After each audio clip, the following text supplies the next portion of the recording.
Good morning, Magic. I'm Gavin Verhey from Wizards of the Coast, and I am joined here by Melissa DeTora, and we are back for another episode of Commander Chronicles. It's How you doing, Innistrad Melissa? week, apparently, because of this shirt and this background, and it's Halloween probably, or maybe it's the day after Halloween. I don't know. As we record this, it is currently a few days before Halloween. We're recording on, let's see, what is today? It's October 26th, the night of October 26th. This episode will probably go up a little bit after Halloween, but really, who knows? Who knows? There's a lot of stuff that could Let's happen. just say it's Halloween. Let's say it's Halloween. Good enough. You dressed up with your nice werewolf shirt and the werewolf background. I put on a blazer, so I guess I'm not dressing up very much, but it's all good. It's been a few weeks, Melissa, and you've been on vacation, having a well-deserved vacation. I'm sure people, you've been having a good time, but people in the comments have demanded it. They're like, "Where is our new episode? We want weekly episodes. Where is it?" And now that you're back, it's time to make this happen. All right, no excuse this time. I'm back. No more planned vacation, so no excuse. We're going to have to just record every week. What was your vacation? Did you have a good one? Oh, it was good. I went to visit like family, friends, and stuff. Went back home to Rhode Island for a wedding. Ooh, hopefully they got married successfully. I think they did. The bride was an old friend, gamer, not really a Magic player, more of a D&D player, but like we've been friends for years. And the groom, I didn't really know him, but he's a Twitch streamer. So like basically gamer wedding, a lot of nerds there. It was fun. Oh, that's a great time. And then while you were back there, did you check out any of your like old game stores? Oh, yeah. Magic friends? I did actually. Yeah, I did. I went to several game stores. Yeah, like first I went to TJ Collectibles. Well, actually now it's called TJ Cafe and Games, but it used to be called TJ Collectibles back when I used to play. And I played there, over 20 years ago. I've played there a lot, like lots of PTQs, lots of like 5Ks and big high stakes competitive tournaments there. I won my first PTQ there in 2002. Fun fact. So yeah, that was like the main store I went to. I also went to like smaller stores that like people listening to this probably won't know, but they're mostly in like Rhode Island or like Massachusetts. Game On was one of the stores I went to in Rhode Island. That was just one that I played at before I moved out of there like 8 years ago. I appreciate the local store. I appreciate the local store shout outs, right? It's nice to be like, yeah, go local stores. All right. I'll just shout out one more actually. So like if anyone listening is in the Rhode Island area, one that I did go to that I was not super familiar with because they started becoming a store like well after I had left, called Untapped Games. Like really nice on the inside, like beautiful tables. And they have like their name like on the table, all, I don't know, engraved or like really good woodworking and stuff. I don't know. The tables are really impressive, but the store was like pretty nice too. So yeah, check it out if you're from there. It's got Untapped in the name, so like it's got to have plenty of good Magic stuff, right? When they name it after a Magic thing, it's going to be good. Like there's a Stormcrow Tavern in Vancouver's awesome. It's named after Stormcrow, literally the card Stormcrow. We of course have Mox Boarding House out here named after Mox, so we've got to love a good named after Magic store. I didn't realize Stormcrow was the name of a Magic store. That's kind of wild, but okay. Yeah, Stormcrow Tavern in Vancouver. Go up a little bit up north once you feel comfortable. Hang out at Stormcrow Tavern. It's inspired by the card Stormcrow and really a really great place. But anyway, enough about that. Let's get into today's show. We've got a lot to cover today. We're going to be talking today about Commander 2014. So the past two episodes, we covered the original Commander decks in Commander 2013. Today, it is on to Commander 2014. Two things before we get started. The first is you all have been awesome leaving comments so far. I really appreciate them. Melissa really appreciates them. Please, please, please, if you have thoughts as you're watching this, just post a comment down below. Halfway through, and when we say something that you're like, that sounds weird, post a comment about it. Like if you love something you saw, post a comment. It's awesome for us to get your feedback. It's really, really, really cool. And also, it boosts us in the algorithm. So always happy about that. Always great. I've started posting these on as podcasts, and they're like totally taking off. So if you're listening to this in podcast form, I don't know, tweet at us or something. I don't really know how podcasting algorithms work, but listen to the episode and send us a tweet saying that you liked it, or post in the comments below if you want to come into YouTube and leave a comment about it. But yeah, thanks so much. And, for every comment you leave, I'll like spend one more minute on the show notes next time or something. So, whatever it takes. What are you getting yourself into? Are you sure? Yeah. Yeah. Well, they probably underestimate how long the show notes take to write. So we'll see what they can do.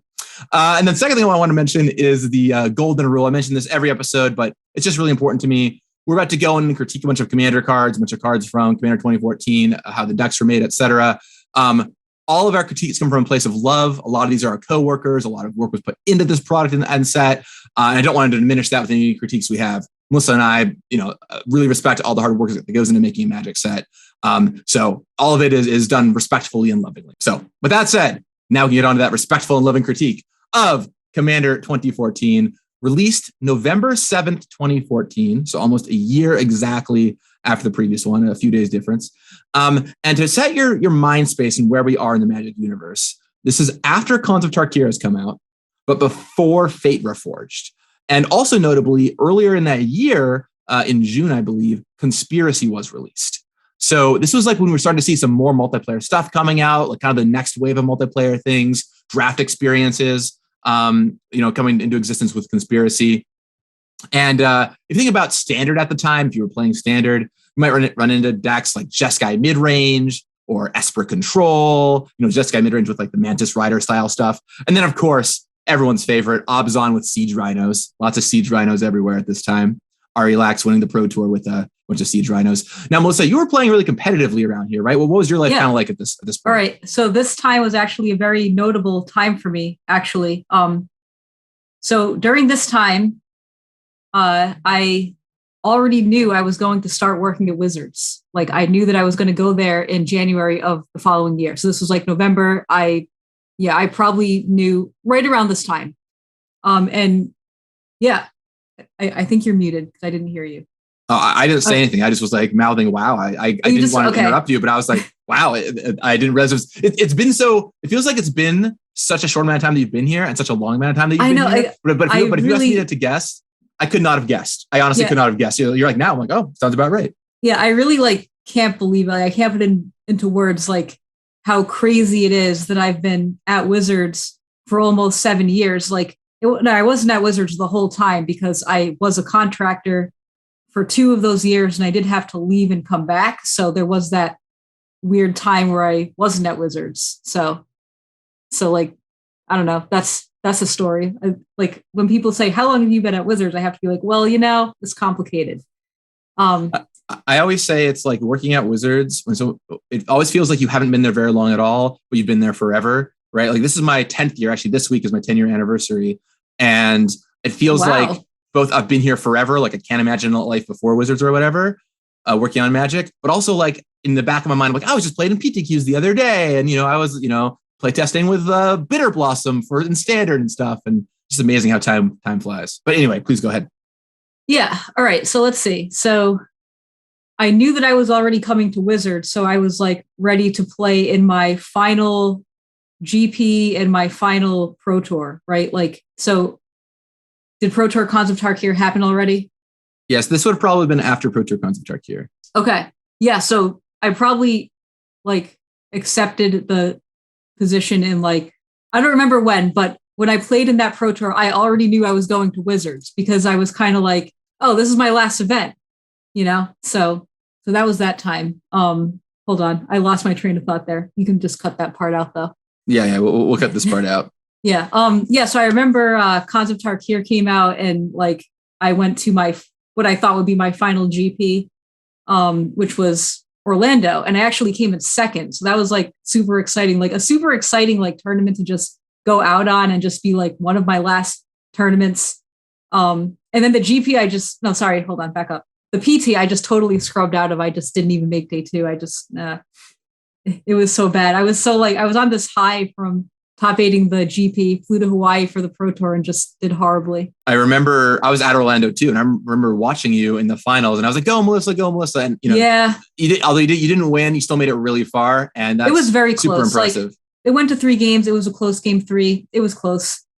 It happens. And Khans of Tarkir too is limited, right? So it was a great limited format. Everyone always thinks about that as one of the great limited formats. So, watching you play that, I remember learning a lot by watching you. I think you had a banner or 2 in your deck in that top 8, if I remember correctly. And I was like, man, I never play banners, but Melissa's playing them. I should probably try playing some banners sometime.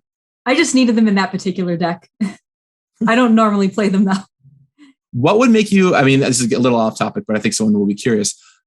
Now I think I could tell you people the answer, but I want to know what you think and share with the audience. What would make you play a banner, which is, for those who don't know, Jeskai Banner, it's essentially a 3-mana rock that can sacrifice to draw a card. What would make you play that in a deck versus not play that in a deck? Like, why would you play a banner in a certain situation? So in that particular deck, I remember being very low on fixing, and my color requirements were high enough where I felt like I needed to just have this banner. Also, I do remember there was a common morph creature that cost 5 mana in Teamer. I played Teamer in that top 8, and I thought it was just like important enough to get it out like on turn 4, so I could play the banner and then play that the next turn. So I played 2 banners because like that was kind of my game plan, just like play banner, play this guy on turn 4, and the fixing. That's it. Is that like the 5/5 trampler? Or the 6/6 I think so. Like I'm trying to remember. Like I think I had a lot of 5 drops actually, which is another reason to play banner. Like if you're that high on 5 drops, you need to do something to like mitigate like those 5 drops. I remember having the 2/2 that makes a 4/4 bear or something, or is it a 4/4 that makes a 2/2 bear? I don't remember. But Bear's Companion. It's a 2/2 that makes a 4/4 bear. Yeah, like I might have had 2 copies of that card as well. So like when you have that many 5 drops, you can't just play a deck with all 5 drops. And like honestly, like I thought my deck was weak, and that was a way that I could win by just like getting these things out a turn earlier. That's the reason I thought you were going to say basically is that like your deck had a lot of 5 drops, and you play a banner on turn 3, so you play a strong 5 drop on turn 4, and hopefully take the game away. Once again, how crazy is that it's like we're just recounting a match. Like I'm like, oh, you had 2 banners in your deck. And you're like, yeah, I did from 7 years ago, right? Yeah, like, yeah, no problem. Off the top of our head, no issue. It's crazy whatsoever. The things that you remember. Like I remember so many random details about like limited decks. Like I can probably talk about more limited decks from events, Pro Tours, GPs, and stuff. I can even talk about like. When I won limited PTQs, for example, what did I play in my top 8 draft? And also I can tell you about some of the matches too. It's crazy. Yeah, I'm trying to find this card. Anyway, well, the morph card is already, I'm sure if you're watching on YouTube, the morph card is already in the viewfinder over on your right-hand side. If you're not watching on YouTube, I just want to be able to say what it is for everyone out there. Oh, it's this thing, the Snowhorn Rider. I think it's 3 green, red, blue for a 5/5 trampler, and it morphs up for 5 mana. So yeah, your idea here it was basically what you play a banner turn 3, and then you can also just cast this from your hand on turn 5, 1 turn earlier maybe. So you can't play it on the 4th turn, but you can play it on the 5th turn. Okay. Yeah, sure. But yeah, whatever, Yeah, whatever is right. I think the idea was more like with this example, my mana was weak enough where like I probably would not even be able to cast this guy, so I just needed to have the banner to guarantee having the mana. But enough about Cons of Charkier Limited. Okay, so you played in that Grand Prix, and then you came to Wizards. That was kind of it, yeah? Yeah, I came to Wizards a couple months later, actually. Yeah, like, I mean, the Pro Tour was like, I think it was in October, so I just had a couple of months to like, figure out how I was going to get there and, say my goodbyes and do all that. So like, because I remember I didn't want to start till after Christmas, so I could spend Christmas with my family. And then I just, came right after. I remember leaving on New Year's Day. Well, we are so excited to have you out here now, I'm sure. And if I'm not going to get into it all super deep today, but if you haven't read all about Melissa's position as the casual play design, like kind of the leader there, as it were, like that's an exciting new position that Melissa's taken up. So, 7 years ago, she was leaving the world of competitive play, and now she's come into Wizards, done a lot of great work, and now she's actually going to be managing a team of casual play designers, which is super exciting. Yeah, just a quick note about that. I did a Q&A about this team on our official Discord.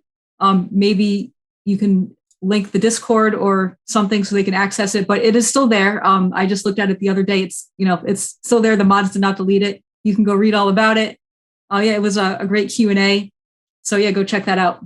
Yeah, go check out our Discord and see all the fun AMA stuff that Melissa posted there. All kinds of cool little tidbits to pick up. And I'm so excited for her to be a part of this new team, and hopefully us reviewing all the past Commander products helps her see even some more of like, oh, here's some stuff that we tried in the past, and really help broaden that connection. Although she knows a lot of what goes on in Commander already, which is really great. Mm-hmm. The one for me, I was at Wizards for 3 years by the time the set came out, so it was being designed probably a year into me being at Wizards. So I'm still pretty green. I'm not really doing much on Commander yet, but I remember paying attention.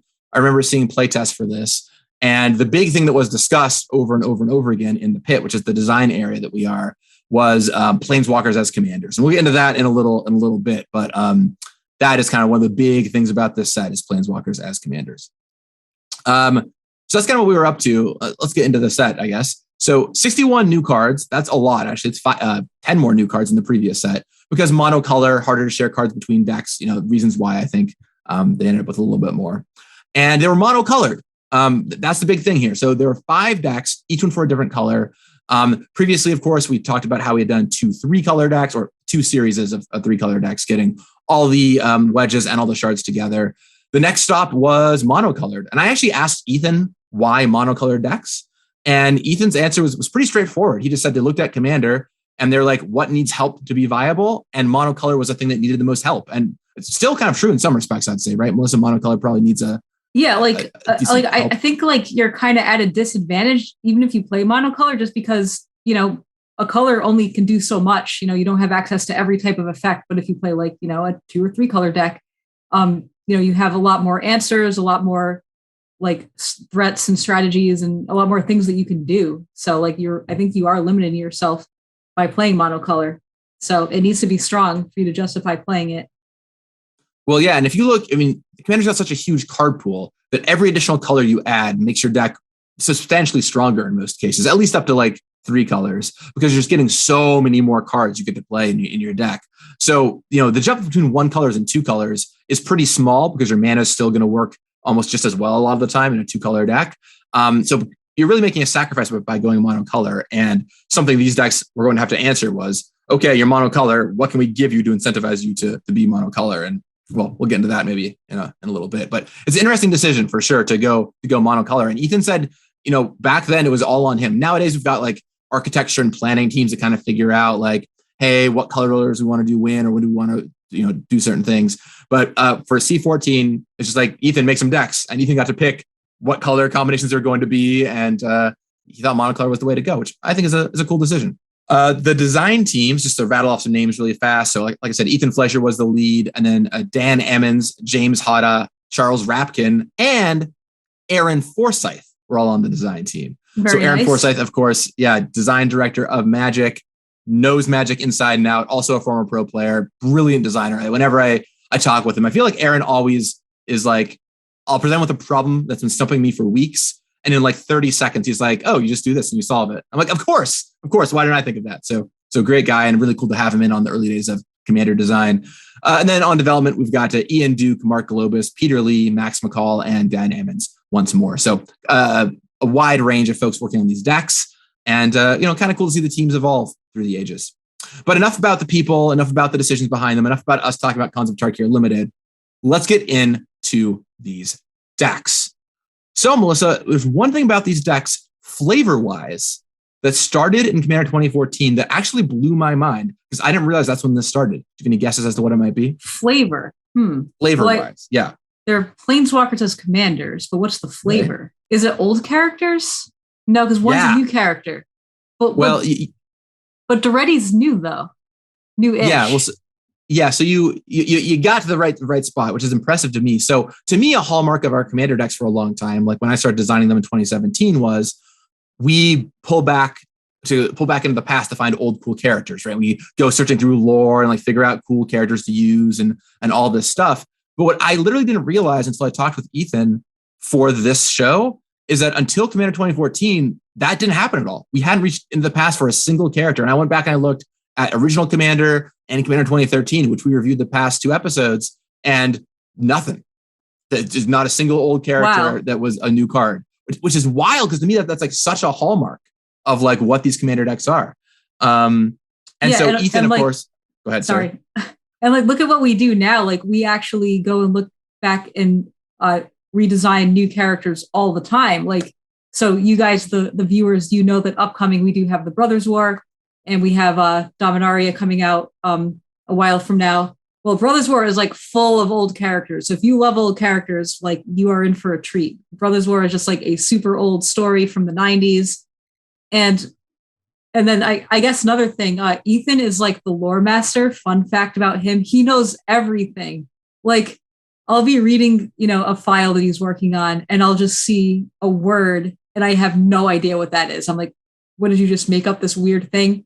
And then I'll Google it. Turns out it's like an old, character from the comic books in the 90s or something. And it's like, wow, how do you know all this stuff, you know? Yeah, it's like, oh, it's from the Magic the Gathering Battle Mage video game. Don't you remember this important historical reference? I did an episode with Ethan a long time ago now, like I guess it would have been over a year. Maybe I'll link it up here somewhere. But he showed off his bookcase at home of what basically owning every single piece of Magic fiction in one place looks like. I saw that video. It's nuts. Like the dude's collection is unbelievable. Yep. So he knows all. And it is so fitting to me, I think, that Ethan was like, hey, I have a cool idea for Commander. I'm going to do a bunch of these old characters. And that has been adopted to become a staple of not just Commander design, but Magic design, like Modern Horizons too. Yep. Even like, look at that set. Yeah, lots of stuff there. We had Asmore. Can you say the full name? I don't think I can. I think I can say like 80% of it, but not the full name. But that's another example of an old character. It's always the third part that gets me. It's like, as Moranda Markadaisa Kuldakar, as Morano Markadaisa Kuldakar. I feel like I'm missing a syllable. I think you're missing at least one thing there. But yeah, like I can say pretty much what you said. I can say like the beginning and the end, and I don't really know what's in the middle, but I just call it Asmore. As Morando Markadaisa Kuldakar. I don't know. I made a whole video about it with Ethan where he just corrected me 1,000 times. So I have no leg to stand on here. But yeah, so awesome to see that started here. And it's funny, I went back and looked at the notes for Feldon. We'll talk about Feldon more in a little bit, but literally the dev comments for Feldon are full of people asking Ethan questions as to why the card does what it does. And him just like referencing the short story Lauren Smile of like, well, because in Lauren Smile, this is what happened to Feldon. So I thought that was really, really cool. So that was huge to me and a really interesting part about these decks. And then of course, yes, the Planeswalker characters on the front, a lot of those were established characters or characters that players had heard of. And so let's start with the first deck here, which has one right on the front, Forged in Stone. So this is the mono white deck. And the front-facing commander here, who is a Planeswalker, is Nahiri, the Lithomancer. Now, do you remember these coming out in the chatter around this card at all, Melissa? I don't really remember the chatter. Like, I remember my opinion. I thought that, like, let me read it to make sure that I know what it does. Yeah, I remember, like, the equipment token was really cool. And I was like, oh, I've never seen anything like that before. That's really interesting. Yeah, the equipment token I remember being awesome and kind of like, referencing the stone forged nature of her past. And then, she's on Zendikar, but at the time, the thing that was pretty wild, and once again, Ethan's flavor knowledge coming into the forefront here, is until Nahiri came out, we had only heard about the Lithomancer. Like it was a character that had been referenced in a few stories, the Lithomancer, but we didn't know anything else about them. And so Ethan worked with the creative team really closely to seed this as Nahiri, who would, of course, show up later on down the road and become a major antagonist of Magic, and locks Sorin in stone, among many other things. Poor Sorin. But yeah, so the name and kind of fleshing out the character all started here in Commander 2014. So Ethan not just reached into the past to make story known, but also helped to use this set to craft the future of story, which I think is pretty cool. That's super cool. Let's talk about Planeswalkers as Commander for a second, because we've got, we're going to be covering 5 of them, of course, one for each deck. What do you think about Planeswalkers as Commander, Melissa? Yeah, I think like anytime like you're given just a new way to build a deck is a good thing. Like I don't like having them as commanders all the time because there are just way too many of them and it can get repetitive. But like once in a while, having a cycle of these Planeswalkers as commanders can be pretty interesting. It just gives you a new way to play. Yeah, there's a couple cool things going on with it. Like, first of all, it's just a new type of card that can be your commander. So that was like really splashy and new and interesting. And 2, it, gives you a set of abilities you can kind of build and craft your deck around that you can do turn over and over again, as opposed to a lot of commanders which might have like a static ability or an ETB ability. This is like pick one of these things to do every turn and build toward an ultimate goal, which is pretty cool. A couple of things that are tough about Planeswalker commanders is 1, Planeswalkers are generally just pretty weak in Commander because there's 3 players that can attack your Planeswalker, so they die really easily. And then number 2 is they suck life out of the game, right? Anytime you attack a Planeswalker and you connect, that's damage that a player is not taking. So Planeswalkers as commanders can make the game take a really long time if you aren't careful about it. Because if you just keep attacking Nahiri every turn, or players are constantly attacking Planeswalkers, before you know it, you've sucked out 10, 15, 20 plus life points out of the game. and the games just become larger haymakers than normal, I find, when Planeswalkers are involved. Yep. And another point is Planeswalkers as commanders can make games feel more repetitive because they're dying more often, either by being attacked or by just using minus loyalty to kill them, and then getting recast and then using the same abilities over and over again. So it really just like makes games play out pretty similarly. So you have to be careful about that when designing these. Yeah, and then when you get down to one-on-one, you got to be really careful too that it's not like, oh, I've got the Planeswalker commander, it's one-on-one.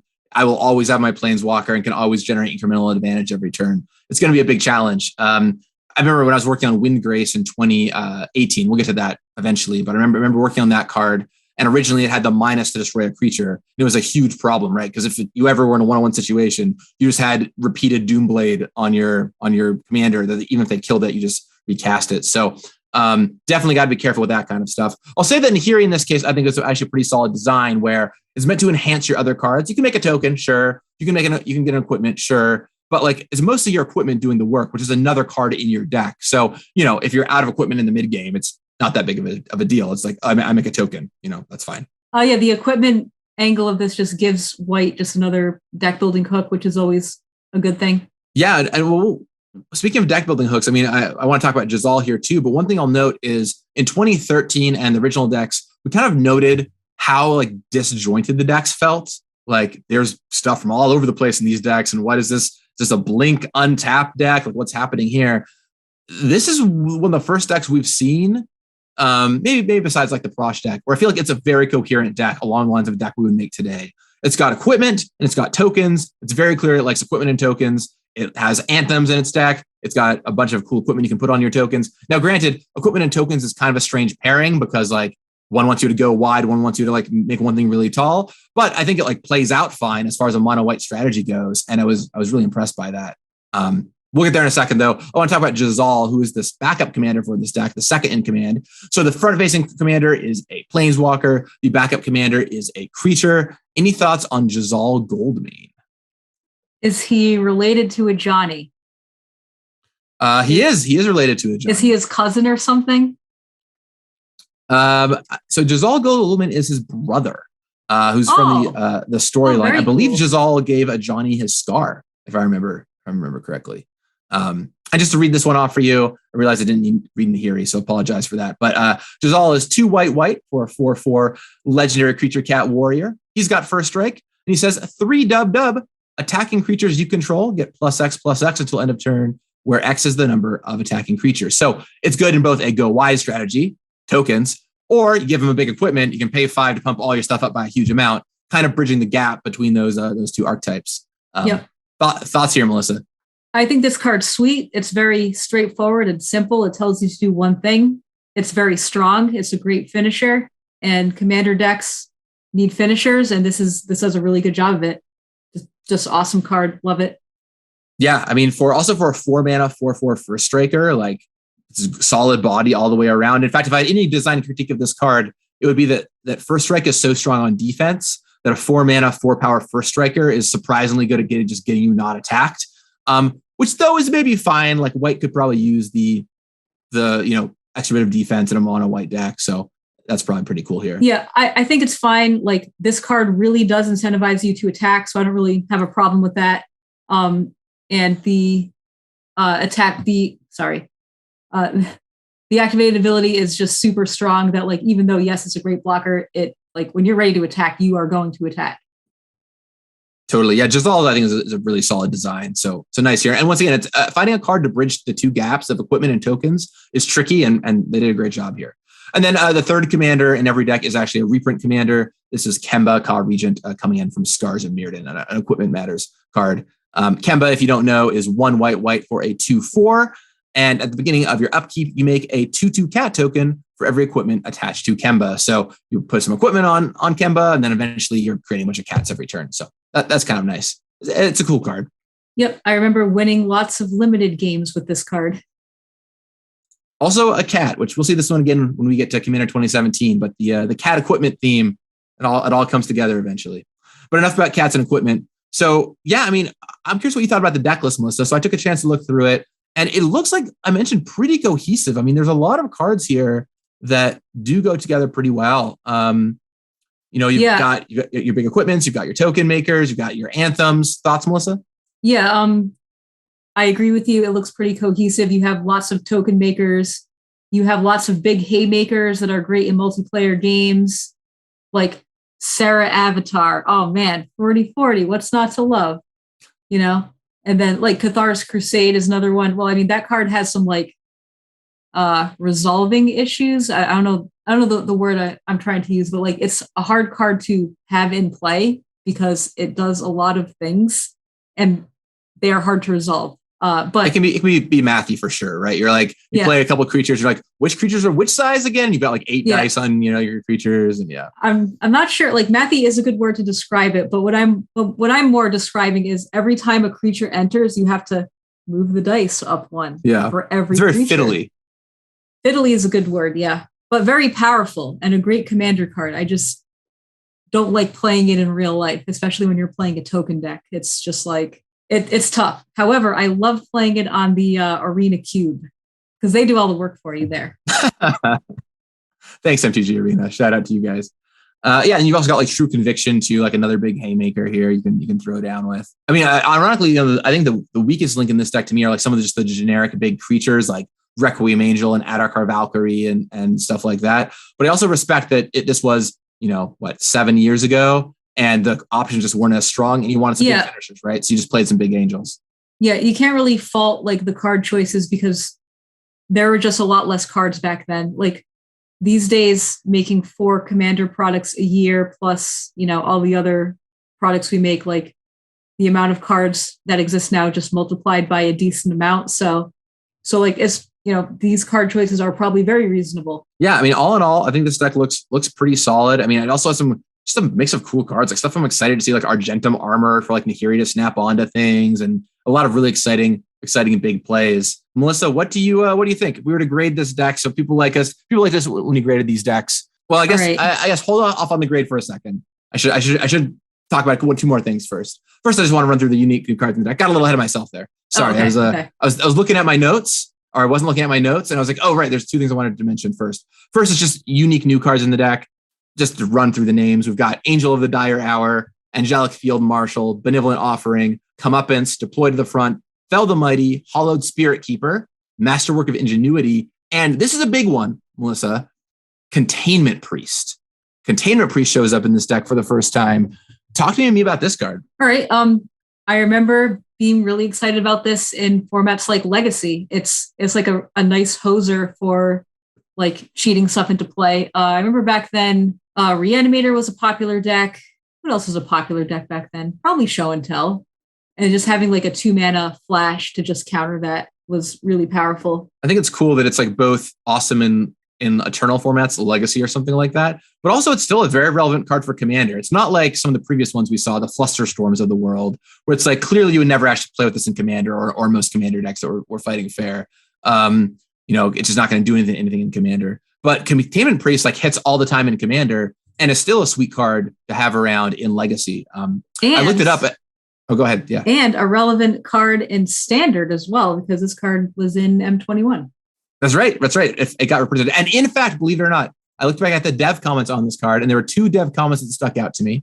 One was Ethan Fleischer saying he thought this would be a cool Legacy shot. He was right. It was a cool Legacy shot. But the second one, check this out, is from Ken Nagel. And Ken Nagel says, I predict someday we'll reprint this into Standard. And looks like Ken Nagel was right. So hats off to you.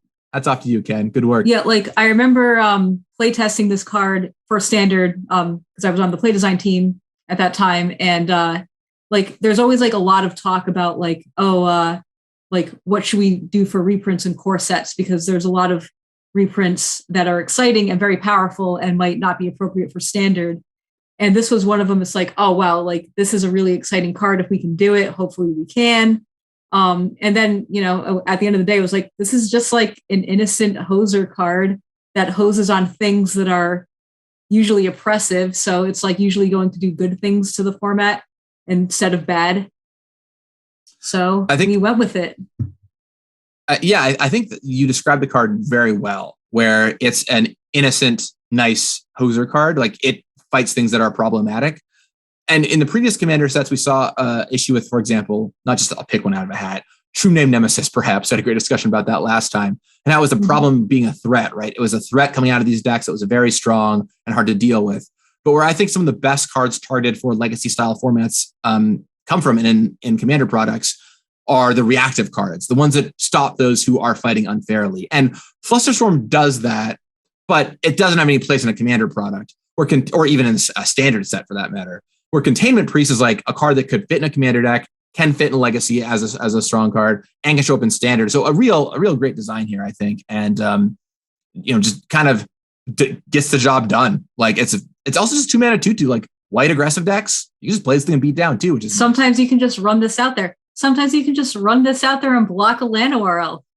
Yeah, sometimes you just get them like in Cube or something. I guess the last thing I want to mention about this card is originally it was if it wasn't cast from the hand or command zone, you exile it. So it got things like Gravecrawler being cast out of the graveyard and a variety of different effects. Ended up pulling back on that a little bit. But I thought that was an interesting note. So tokens were fine, but Gravecrawlers and whatever out of the world would get exiled. And notably, another thing I wanted to mention about this card and also another card here, a Hollowed Spirit Keeper, are the cube implications showing up here. And I think this is kind of when we really start to see a bunch of Commander cards being interested in by cube players. Now, I know maybe you weren't playing as much Commander during this time, but you were probably cubing a decent amount. What was your recollection of these cards? Yeah, I actually was cubing a decent amount at this time. I had my own cube and I played the Magic Online cubes all the time. So yeah, I'm very familiar with this card. I did actually pick up this card for my cube at the time. It's just like, I don't know, like white has some weaknesses in high-powered formats sometimes. And like, this is like a good design to, mitigate those weaknesses. Like it like gives you resilience against sweepers. It gives you like, it can function as a win condition if it dies and you have enough tokens. So yeah, this is like a really good cube design, I think. Yeah, great in cube. And I remember some people trying it even in Legacy too. So a pretty cool card all the way around. And it's nice to have like white resilient creatures in your deck. Like just having ways that when you get Wrath, you don't lose all your stuff in your white weenie decks. Really, really important. So a couple of cool cards there in Containment Priest and Hollowed Spirit Keeper. Some good white additions. Now it's time, Melissa, let's grade the deck. So we ran through some of the reprints, some of the new cards, A to F. Where does this deck Forged in Stone fall? This deck's pretty decent. I have to give it something between definitely higher than C. Let's see. Do you remember what I gave the last decks? So I have a baseline. I don't remember what you gave the last deck. So that's on you. Oh, am I supposed to remember this? Oh no. I bet someone in the comments, if we ask really nicely, will post like a rubric of all the decks we've graded so far. So whoever you are in the comments, I thank you in advance. And that way we'll have a nice little reminder there for us. But for now, you must go off your own. I have to just give an answer. All right. So I do think this deck is above average for sure, because of theme, like what it gave, like the future of Magic and Containment Priest and other just like sweet cards. Using the like equipment token is like a new and novel thing. So those are all positives for the grade. I don't think there were very many negatives, to be honest. Like there's no like designs that stand out as like, oh, this is just a poor design or like problematic. So like that's a good thing for it. So probably something like B+. Yeah, I think we'll go with B+. I think B+ is a solid grade. I'm gonna even be more ambitious. I'm gonna give it an A. I thought about B+ or A. I'm like on the cusp, so right there with you, Melissa. I think we're both in the same spot. It's possible I was just too harsh because like I didn't say any problems with the deck, right? So why am I being so harsh? To me, it's got, the problem it does have just some chunky random 6-mana creatures like I said, Requiem Angel, Atakar Valkyrie, that kind of stuff. But I also respect it was 7 years ago, and there, you just needed some stuff to fill the top end of your curve. And Sarah Avatar was like a highly played card back then, where now it's like not really played that much, So I think if you're grading out a curve looking over time, this deck was very strong or very solid for its era. Like it seems well built. It's got a great theme. It's got some cool new cards players want to own. Nahiri and Jazal do a great job tying it together. So I'm going to give it an A. I would totally believe anywhere between B and A though for this deck. It's close. It's a close one. So that was the white deck, Forged in Stone. Let's move from this deck. And by the way, there's no right or wrong answers on the grades, just what Melissa and I think. So if you have a different grade than us, if you think it's an A+ or an F or whatever, you post in the comments and let us know. Tell us what you thought. There's some great discussions in the last video's comments about what the quote unquote right grades would be. So please go ahead, debate with each other. Have fun. Let's talk about the next deck, which is Peer Through Time. This is, of course, the mono blue deck, helmed by Teferi Temporal Archmage. If you don't know what Teferi Temporal Archmage does, it's 4 blue for a 5 loyalty Planeswalker. It's a Planeswalker dash Teferi. It has +1. Look at the top 2 cards of your library, put one of them into your hand, on the other on the bottom of your library. -1, untap up to 4 target permanents, and -10. You get an emblem with, you may activate loyalty abilities of Planeswalkers you control on any player's turn. Anytime you could cast an instant. So you get to double up on all your effects, or even, I guess, quadruple up on your effects if you've got 4 players in your game, which is pretty wild. Also, of course, Teferi Temporal Archmage can be your commander. What are your thoughts on Teferi here, Melissa? All right. So first, correct me if I'm wrong, but this was the first time we see Teferi as a Planeswalker, right? Yes, and that was huge. Yeah, I remember that being huge because I remember Teferi as the 5-mana 3/4 with Flash that made it so your opponents couldn't play instants, and you could play all your creatures as instants. I remember playing that in Block Constructed, and I remember seeing this, and I was like, oh wow, oh he's a Planeswalker. Oh, that's interesting. All right, so that's what I think about that part of him. As for the card, it's really powerful. Like the untap 4 permanents for 1 loyalty, that is a really powerful ability. Like that has the potential of like doubling your mana, like untapping artifacts that can do crazy things. And I do have a story about this card. So let's have a quick aside for a second. Yeah. So I was at a charity Magic event at Mox Boarding House, and I was doing spell slinging. That's where Wizards people or like content creators from around the community. They just sit and play Magic against just people in the community. People line up and play against you. And after they play, you give them a pack or something.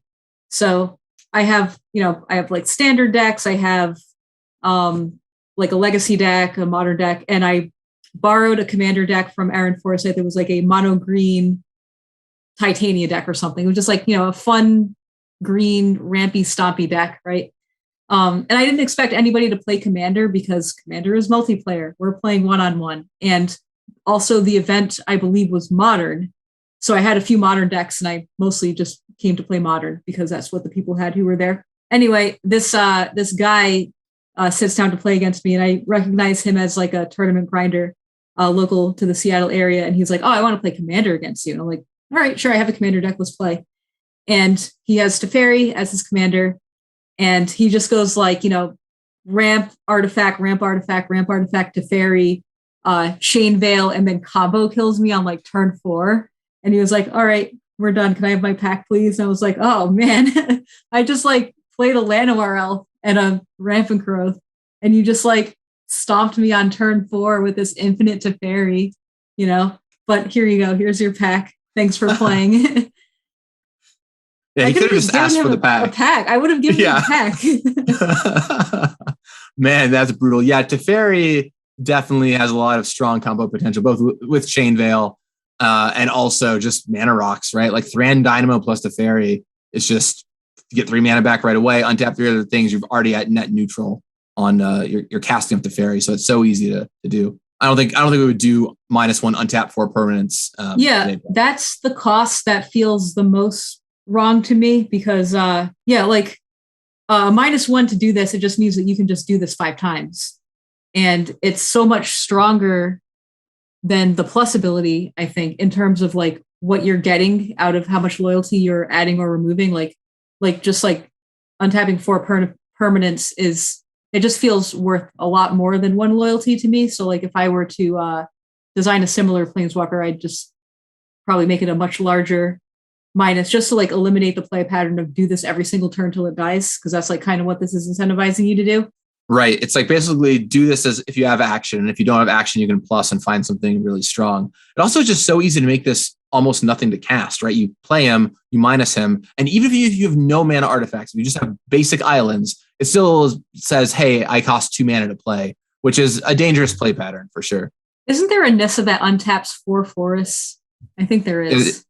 There's like a Nissa that untap stuff. There's, of course, the 5 mana Teferi that's played in Modern, Hero of Dominaria, untaps 2 lands. Yeah, that untaps 2. So Teferi has a history of untapping things. Yeah, I think there's a Nissa that untaps 4 lands. Yeah, I think there is. I'm trying to untap 4 target forests. Yeah, this card, you need forests. So like you're already like very limited in what you can do with it. But yeah, I remember this being not very powerful. Like untapping any permanent is just much more powerful and flexible. You know, untap your attackers, untap your artifacts. Get your tap abilities again. Chain Veil combo someone into Oblivion. All that good stuff. But yeah, that's Teferi. I do want to comment though just on Teferi. Like now, if you're newer to the game, you're like, yeah, of course Teferi gets Planeswalker cards. Yeah, whatever. But you have to understand, like when the set was coming out, Teferi has been a character in Magic for years, right? We saw him in Mirage originally. Shows up in Urza Block. Really popular character. Players love Teferi. In Time Spiral, we see him like sparkless, hanging out on the plane, no spark. And he had lost a spark at that point. He wasn't going to get it back, and he wouldn't for many, many years until Dominaria happened. But because the Commander decks take place anywhere in space and time, this was Ethan being like, hey, what if we showed Teferi back when he was a Planeswalker? And that's where this came from. And I'll never forget, I was at San Diego Comic-Con, and often at San Diego Comic-Con, we do reveal panels, right? We'll have a panel full of information on the upcoming set or the year or whatever. And I was sitting in the hall, and a bunch of my coworkers like Rosewater and whoever else was up on stage talking about things. And they invited me in just to kind of like, hey, watch the panel, see what takeaways you have afterward. And they announced like a bunch of stuff around Khans of Tarkir. Like they showed off Zergo Helm Smasher, I think, for the first time. There was a bunch of really, really cool stuff because of course this happened in summer, and then Khans came out in fall, and then Commander X came out later. But people were super excited about Khans of Tarkir. Like it was like, yeah, the whole crowd was going nuts. Several hundred people. But when they revealed the Commander deck stuff, they showed off Teferi, as I think it was one of the first Commander deck cards they showed off from the set, and the crowd went nuts. It was the thing they cheered, in my opinion, the most about. It was the loudest of anything that day, including literally Khans of Tarkir stuff, the biggest set. And I remember walking out of that room, and I was asked by my coworkers, hey, what takeaway do you have from this weekend? What do you feel like you learned, or, from the panel that just happened? And I was like, I think Commander is bigger than we're giving it credit for.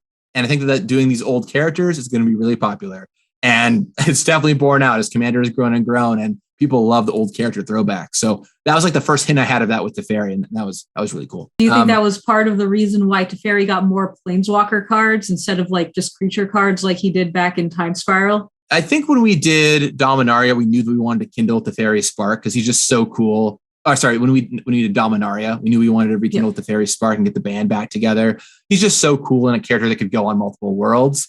But Teferi Temporal Archmage, being a card players loved, definitely didn't hurt, I think, his chances of showing up when we went back to Dominaria. But then second, that's Teferi, the front-facing commander for the deck.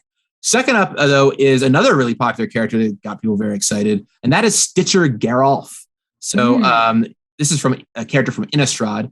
3 blue for a 3/4 human wizard.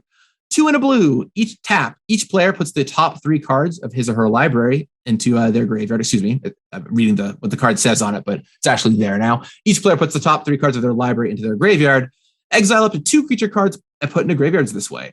Create an XX blue zombie creature token, where X is the total power of the cards exiled this way. So you mill everyone a little bit, and then you stitch together a zombie. And Stitcher Geralf, of course, is a character from Innistrad that was very popular. Folks were like, hey, are we going to get the card? When are we finally going to see Geralf?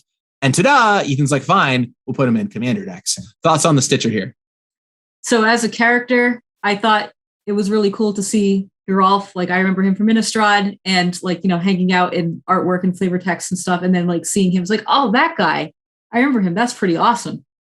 As for the design, I honestly wish it was activated at sorcery speed. I think this like design just has some play pattern problems. Like for 3 mana, you just get to make a giant creature potentially for at any time. So like, your opponent like might never want to attack you if you have this up, right?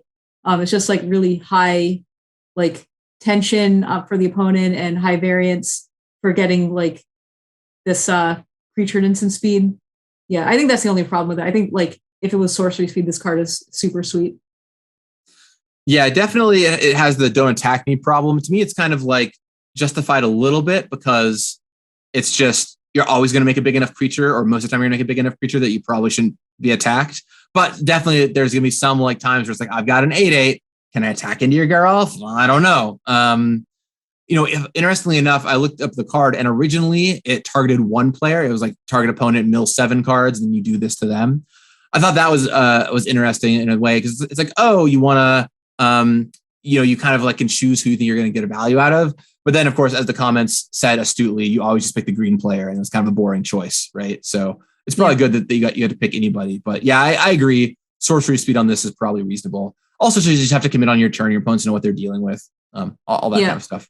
Like another thing that this could do is you could put the creature into play tapped, which in modern day card design, we do that actually a lot. So this way you don't have to commit to activating this ability on your turn. You can keep your mana open for like counter spells or other stuff that you want to do, but you still have the option of doing it.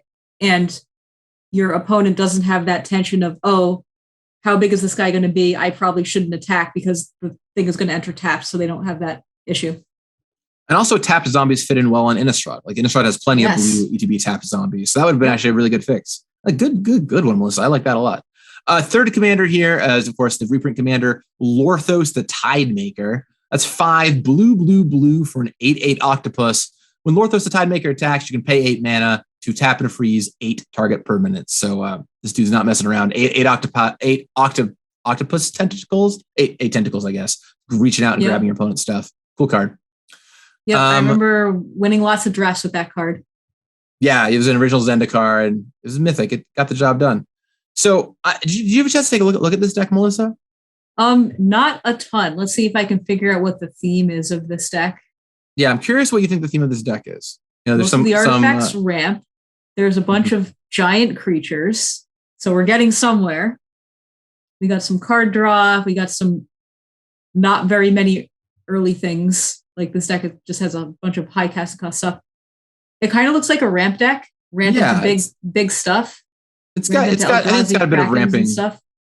It's got a bit of ramping going on. That was my best guess because I gotta say, looking at the cards in this deck, I had no idea what it was doing other than ramping. It's got like a bunch of morphs, but a lot of the morphs are pretty weak. It's got like Riptide Survivor and Shaper Parasite, which are like not strong commander cards. It's got a bunch of big blue creatures. It's got, of course, Lorthos, as we mentioned, but also Hoverguard Sweepers, which is an 8-drop that bounces 2 creatures. Sphinx of Athun, which is a 7-drop that factor fictions. It's got Artisan Kozilek, a 9-drop. Deep Sea Kraken, which is a 9-drop, or 9 or 10 mana on that one. 10-drop, excuse me, although you can suspend it for cheaper. And then also has like Call to Mind for some instant and sorcery stuff. It also just has some weird card choices to me, like Turn to Frog is in here, which is like, well, you need removal, I guess. Commander card, yeah. I guess. not super strong. Yeah, like I wonder what they were thinking with that. Like I wonder if they were just like, oh, we need removal.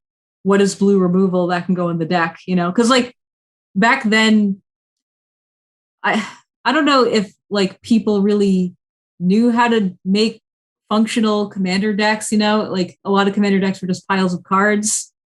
No, like I mean this in the most respectful way possible. Like everyone who worked on these decks are great designers, but like, did they really know how to design commander decks? I wonder. No, I think everyone was still learning, and so we're a few decks in now. People are starting to learn a little bit, and I think it was probably like, oh, it's a blue deck. It should have removal, sure, but so they have like Pongify in here, but they're, of course, Rapid Hybridization didn't exist yet. Reality Shift didn't exist yet, so they're like, what else do we have? And the answer was Turn to Frog.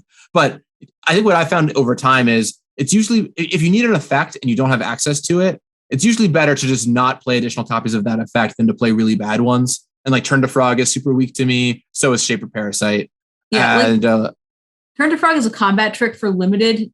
In my mind, like there's even a stronger version of this card, right? Isn't it like it turns into a 0/1 sheep or something?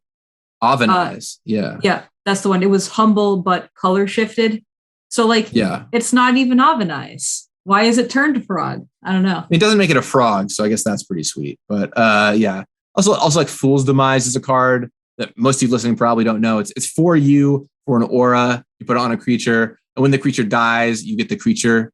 So you can either put it on your own thing to save it one time, or put it on their thing to steal it. Also, it comes back to the Fool's Demise comes back to your hand when it dies. But a card that does not look very strong to me. So just some strange choices for sure. But I do agree at the core, it's like you're going to be ramping into big stuff. You're going to be ramping into your Teferi, which of course can untap things to make mana for you. You're going to be ramping into your big threats, your Krakens, your Leviathans, and so on. Wow. Also, you'll note these a little card called Cyclonic Rift hanging out in the instant section. That is definitely a card. One of the most hated commander cards.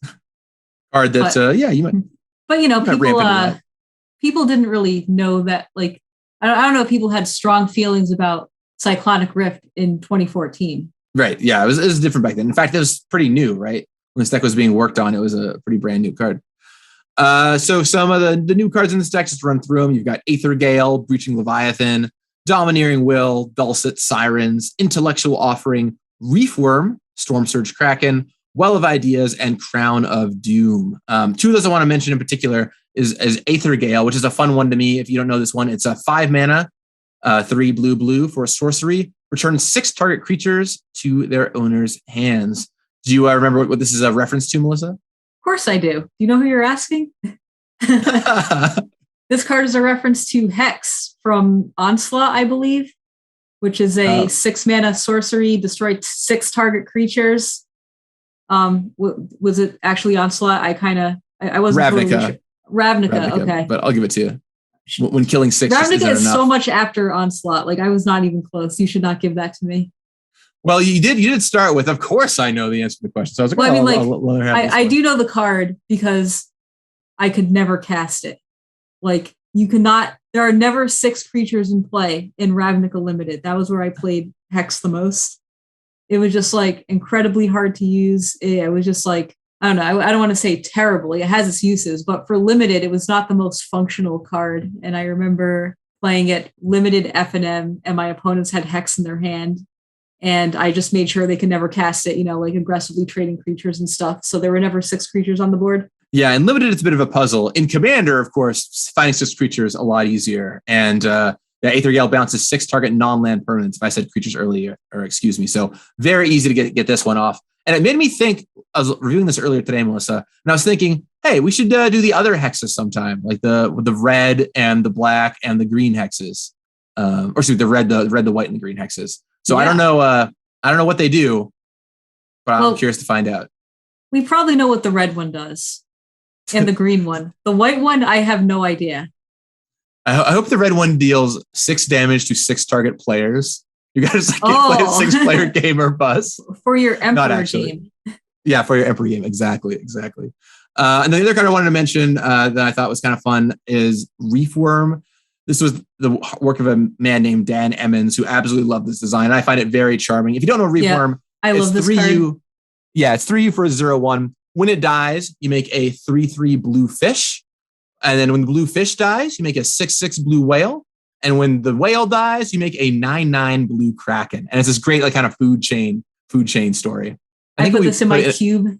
Yeah, it's like a little sometimes cube worthy. I think it even went in like a master set at some point. I'll have to double check that. But I remember opening up in Masters 25 or something and really enjoying it. Yeah, it was in Masters 25, which was pretty cool. At the time, I think it was cube worthy. I don't think it is anymore. Like there are just too many cards that I'd rather play usually. I looked at the dev notes on this card, and the only relevant one that I found is they docked the base from a 1/1 to a 0/1, just to really make the story even more funny, right? Of just goes from a 0/1 up to a 9/9. So yes, a few fun cards in there. What do you think about this deck, Melissa? Let's go to grading Peer Through Time. Where are you at on this one? I think I have to give it a slightly lower grade than the white deck, mostly because of no theme, no clear theme at least, and the reprints are just not really as iconic as the white ones. So I gave the other one what did I give it? A B+? B+, yeah. All right. I'd probably just do B- on this one. I don't think it's it's awful. I think it's just slightly above average. It's B- C+ range. I I'm going to be swinging a little bit all over the place today. I'm going to give this one a C. I'm going to drop it all the way down there. Right. Fair enough. To me, I mean, I can totally see the argument of B minus. That's cool. I'm going to give it a C just because to me, there's like a lot of cards in here that just don't make sense to me. Like a bunch of weak morphs, like, the Turn to Frogs, etc. And a lot of the new cards were just not that inspiring to me. Teferis minus is ultimately potentially a mistake. And a lot of the new cards, like maybe Aether Gale aside, didn't really show up that much otherwise. Like the Breaching Leviathan's too expensive. Domineering Whale is too much of a weirdo. Bilset Sirens is a little weak. So I like Citric Girl. I like somewhat Teferi's doing. There's a cool moment of Teferi coming back, but yeah, I'm gonna give this a C, but I could believe B minus. That makes sense to me. I'm more on board with C now. I felt like I went too harsh for the white one, not harsh enough for the blue one, but like I think all of your points make sense. I think I'm more on board in the C range now. I just can't imagine drawing my opening hand of like Shape of Parasite, Turn to Frog, Fathom Seer. So I was actually thinking while we were talking about the thing that I said about people who were working on this deck didn't really know how to design commander decks. Like back then we didn't have commander designers. We had designers who were designing mostly limited sets, right? Like you were saying, Ian Duke was the development lead on the set.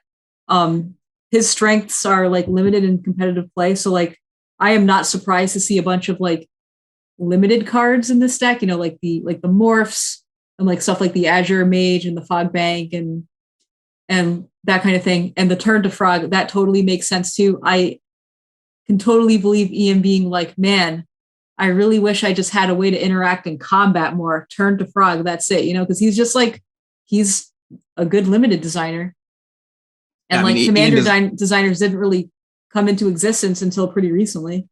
That's true. I mean, and Ian is a phenomenal designer, but definitely, I think maybe the kind of person who's like, oh, I want one more removal spell for my deck. I'll play a weak one in here because I need the removal spell. Yeah.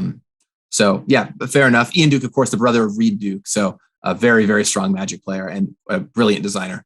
Happy to have him around. Okay, let's move on to our black deck, Sworn to Darkness. Here's another name you'll recognize as the front face of this deck, Ob Nixilis. How about that? Yes. Now, was this his first time being a Planeswalker? Yeah, first time being a Planeswalker. So we saw Ob Nixilis on Zendikar as a creature, and he kind of lost his spark. And so once again, this is Ethan taking a chance to shine the camera back a little bit and look at Ob Nixilis when he was a Planeswalker before he lost the spark. And of course, as we know now, he went back to being a Planeswalker eventually. But Ob Nixilis of the Black Oath, 3 black for a 3 loyalty Planeswalker Nixilis. +2, each opponent loses 1 life. You gain life equal to the life lost this way. -2, make a 5/5 black demon creature token with flying. You lose 2 life. And -8, you get an emblem with 1B, sacrifice a creature. You gain X life and draw X cards, where X is the sacrificed creature's power. So eventually you get a way to kind of sack stuff and draw some cards. And of course, Ob Nixilis of the Black Oath can be your commander. Thoughts on Ob here? Well, unfortunately, this card looks like kind of weak.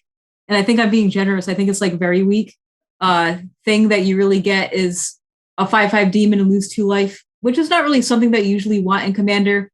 And then the other way to play it is like to plus this, but the impact is so low. Just the life loss and life gain is just like not really what I want to be spending my 5 mana on. So like not really a big fan of this card actually. The emblem does look sweet though. Like this effect is pretty exciting, but it takes a lot of work to get there. And it just seems very hard to achieve in Commander. Yeah, this card just looks pretty weak to me. I don't see this one played a ton now, which is probably indicative of its power level. Making opponents lose 1 life and giving you a few life back, not really that strong. Spending 5 mana to make a 5/5 out of the command zone is, it's okay, but you can do a lot better with your other creatures. So yeah, this one's a little on the weak side, I think. But I would rather, I think, that they shoot and miss on some of them than shoot too high. And that's something we might talk about later. But I think a lot of these commanders are on the conservative side, which is overall probably good. Teferi being the one that maybe breaks out of that a little bit. But if this was the best thing to do, if everyone was like, oh, I should stop playing creatures and start playing with Planeswalkers as commanders, then I've been kind of a bummer. So Yeah, that is a good point. This card to me looks like it was designed with 1v1 in mind, and it's not even really super strong in a format like standard. Like maybe it's okay in standard, but I don't know. Compare this to the other Obnixilis that's 5 mana from the middle Zendikar from Battle for Zendikar, right? The 5 mana Obnixilis. Reignited. Yeah. Yeah. The one that's the classic Planeswalker model. 5 mana, +1, draw a card, -3, kill something, ultimate, win the game. Yeah, you can't go wrong with that. That's the classic design. That card's perfect. Cannot go wrong with that. Yeah, Obnixilis definitely looks under. I say that the thing that's tough with me about this one is that the plus looks really weak to me. The minus making a demon I can maybe buy if the plus was strong, but the plus is just so bad. You spend 5 mana, you play this down. But do you really want to pay 5 mana for a 5/5 in Commander? Like if it did something else on the plus, like if it's something else on the plus, it's like, oh, well, I play it. I'm honest, I get a 5/5. Maybe Ob lives a turn or something, then I can start plussing him. But like, I don't even want to get to plussing him. I just want him to die so I can make the 5/5 again, because dealing 1 to my opponents and gaining like 3 life is so weak. So incredibly weak. Oh yeah, so Obnixilis definitely on the weak side, but one of them had to be the weakest. Backup commander next in line is Ghoulcaller Giza, who that's quite exciting. Giza and Geralf, of course, 2 siblings that are constantly fighting. So pretty cool to have Giza in here along with Geralf. Makes a lot of sense. Ghoulcaller Giza, 3 black for a 3/4. Black, tap, sacrifice another creature. Create X 2/2 black zombie creature tokens, where X is the sacrificed creature's power. Thoughts on Ghoulcaller Giza, Melissa? So similar thoughts to the other Innistrad person. I like the character because I remember like seeing the references to these guys in Innistrad, so I really like that they made this character in this set. I think this card has some play pattern issues, like maybe even more so than Geralf, right? Like it has the same problem of you don't really know what your opponent is going to do with this. So you can't really attack into this. It has the potential of making just like a ton of zombies. It makes your opponent's removal kind of dead, because if they point a removal at this at something, you can just sack it. So like they pretty much have to just point a removal spell at Giza herself. They don't really have very many other options. And I also don't like that you can just sack one of the zombies you make. So like you can just sack a 2/2 zombie and make 2/2 zombies. Then later sack a 2/2 zombie and make 2/2 zombies. Like that's not very interesting. So I think those are the main issues with it. The same as the instant speed thing as well. Same as Geralf. Yeah, I actually line with you 100%, Melissa.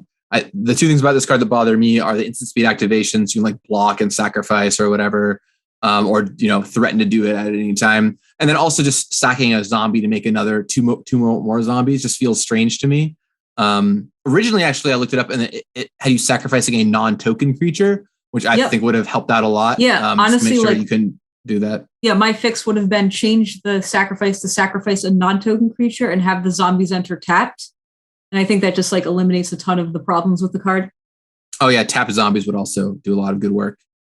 And then coming in third as the backup commander here is Drana, Kalashtra Bloodsheaf, a reprint from Rise of the Eldrazi. Best card you could probably open and limited in that format. 3 black for a 4/4 flying vampire shaman. X black, target creature gets -0/-X until end of turn, and Drana gets +X/+O until end of turn. So kill your opponent's stuff, make your thing bigger. So one of the things about this deck that's kind of interesting theme-wise is it has a kind of an unusual theme, which is, maybe you'll disagree with this, Melissa, but looking through the cards, what its theme is being mono black, which is kind of cool because black over time has had so many mono black matters cards that by actually just putting a lot of them in the same deck with a bunch of tough mana requirements, you just get a deck that works, right? You have like Nantuko Shades and Mutilates and Pestilence Demons and like all this stuff that's like, oh, I've just got a bunch of swamps, which I'm playing a bunch of mono black cards, therefore my cards kind of just work. So it's funny, its identity as being a mono black deck is also its theme, which is the thing no other color could really pull off, but mono black kind of can. Yeah, like I don't think we'd have this theme these days, but I remember mono black to me is a very nostalgic theme because I remember playing with cards like Cabal Coffers and Mutilate, back during Odyssey. And I remember playing. Oh, actually, I remember playing Corrupt. Like that's a sweet mono black card. I remember like wanting that card to work in Urza's Saga Standard. It did not really work, but I thought it was a sweet card when I first started playing Standard. So like I do like the theme, mostly for the nostalgia, but like it was fine for back then, I think. Yeah, I think it was fine for the time. And if you're doing a monocolor deck, it seems within range to be a thing that you would do. And, you know, to the cards that you mentioned, you've got Tendrils of Corruption, you know, an Ode to Corrupt. You've got Mutilate in here. You've got Nantuko Shade in here. You've got Magus of the Coffers in here. So a lot of those like very nostalgic mono black cards, or at least cards that harken back to them in this deck, which is kind of nice. I guess I am a little surprised that the new cards don't do more with the mono black nature of the deck. It's kind of like, oh, there's a bunch of old mono black cards that are awesome, and then some new cards that go in a totally different direction. New cards in this deck, by the way, we've got Demon of Wailing Agonies, Flesh Carver, Infernal Offering, Necromantic Selection, Raving Dead, Spoils of Blood, and Wake the Dead, to name a few, as well as Malicious Affliction. Is this a card that you remember from Cube? Yeah, definitely. This was one that I was really excited to play in Cube. I remember picking it up, and it's sweet. It's not very often you get a 2-mana spell that can kill 2 things. So this was a pretty unique effect for Cube. You did have to you did have to do some setup to make it work. But like when you did, the payoff was like really nice. So yeah, sweet card. I wish it just destroyed all creatures and not non-black creatures, but you know, I take what I can get from back then. Yeah, the non-black clause gets me too. We don't really do that anymore because it just makes your cards randomly worse against one. If you're playing against a certain color, just like you nerf your card for no reason. Like you're playing a good removal spell, but then you just can't kill off their things sometimes. You know, it's so annoying. That ability was grandfathered in from the old days. It was like great grandfathered, and it was like so long ago that we were doing that. But yeah, so that's a little weird on that card, but in general, I think it's a cool design. And once again, a strong card, but a reactive card. So it's, you know, usually pretty fair. You're not going to be like breaking the doors wide open necessarily with this. And then, yeah, you know, as far as just like cards in this deck go, you've got some decent creatures and some cards that care about swamps, like your Crypt Gas of the world and whatever, and cards that cost black to cast. And it's very clear about like, yeah, just play a lot of swamps, draw some cards, play some big creatures that are black, you know, get the job done. Melissa, how are you going to grade this one? What do you think? All right, let's see. I do think it's above average. And honestly, I think I would give it a higher grade than the blue deck. So we were on like C with the blue deck. I think B- is a pretty solid one for this.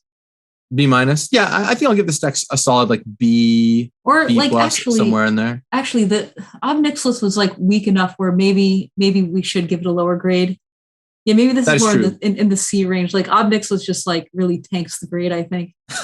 Poor Ob Nixilis, bringing it down for the whole class. But hey, he got his redemption in Battle for Zendikar, so everything turned out fine in the end. That's true. That's true. Yeah, it is pretty rough just how weak Ob Nixilis is in this deck. Like even his ultimate takes forever to get to. And he doesn't do anything that has to do with mono black, which is so funny to me, given that's kind of his whole thing here. I guess I was going to give it a B. I guess I'll knock it to B- for Ob. I won't take it all the way down to C. For Ob Nixilis. For me anyway. But yeah, Ob is not helping. But the rest of the deck looks pretty cool though. I mean, I don't know. If we were to do monocolor decks today, I think that a deck like this with some similar cards to this would be a starting point for me of like monocolor, you know, matters. You play like your Nantuko Shade or whatever style cards. I probably would not play Evernight Shade. Pop quiz, do you know what this card does without looking at it? Evernight Shade? I must say that I looked at it, so I don't actually know the answer to your question. I do remember this card, and I remember it being like weak in its limited format. Yeah, 3B 1/1 Undying B +1/+1. So not very strong, but I'll give it a pass given that it's so on theme as a shade here. But so yeah, I guess so we've agreed like C, B-, something like that for this deck. So apparently white deck is leading the pack. Go white. Let's move into one that will maybe move the needle for us. We'll see. Built from scratch. This is the red deck with Duretti as the commander. Not to be confused with Durevi, who is a very different commander we covered last time. Duretti Scrap Savant, if you don't know, 3 and a red for a 3 loyalty Planeswalker Duretti. He's from Conspiracy originally. +2, discard up to 2 cards, then draw that many cards. -2, sacrifice an artifact. If you do return target artifact from your graveyard to the battlefield. -10, you get an emblem with whenever an artifact is put into your graveyard from the battlefield, return that card to the battlefield at the beginning of your next end step, and it can be your commander. Thoughts on DeTora? All right. So I like DeTora. What I like about it is it tells you what kind of deck to build, right? It's telling you to build an artifact deck, and I like those kind of hooks, like to give players an idea of like, what am I supposed to do with this? If the person really doesn't know how to deck build, you can look at this card and say, I put this in an artifact deck. So that's really cool.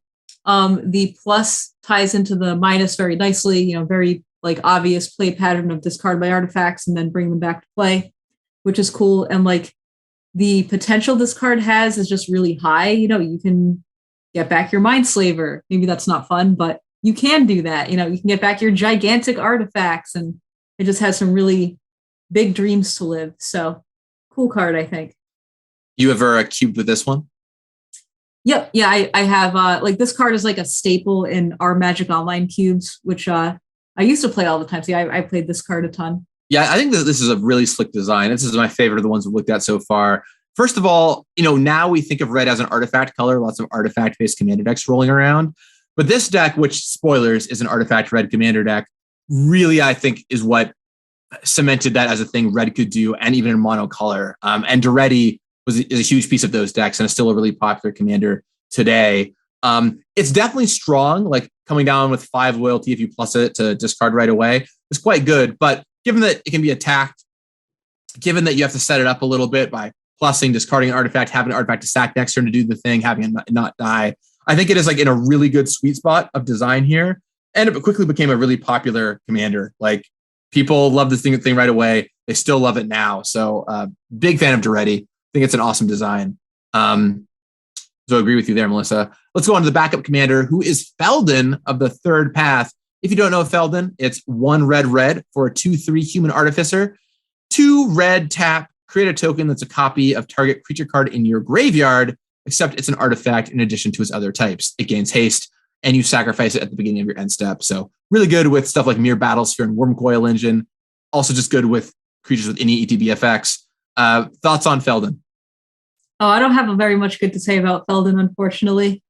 Oh, no.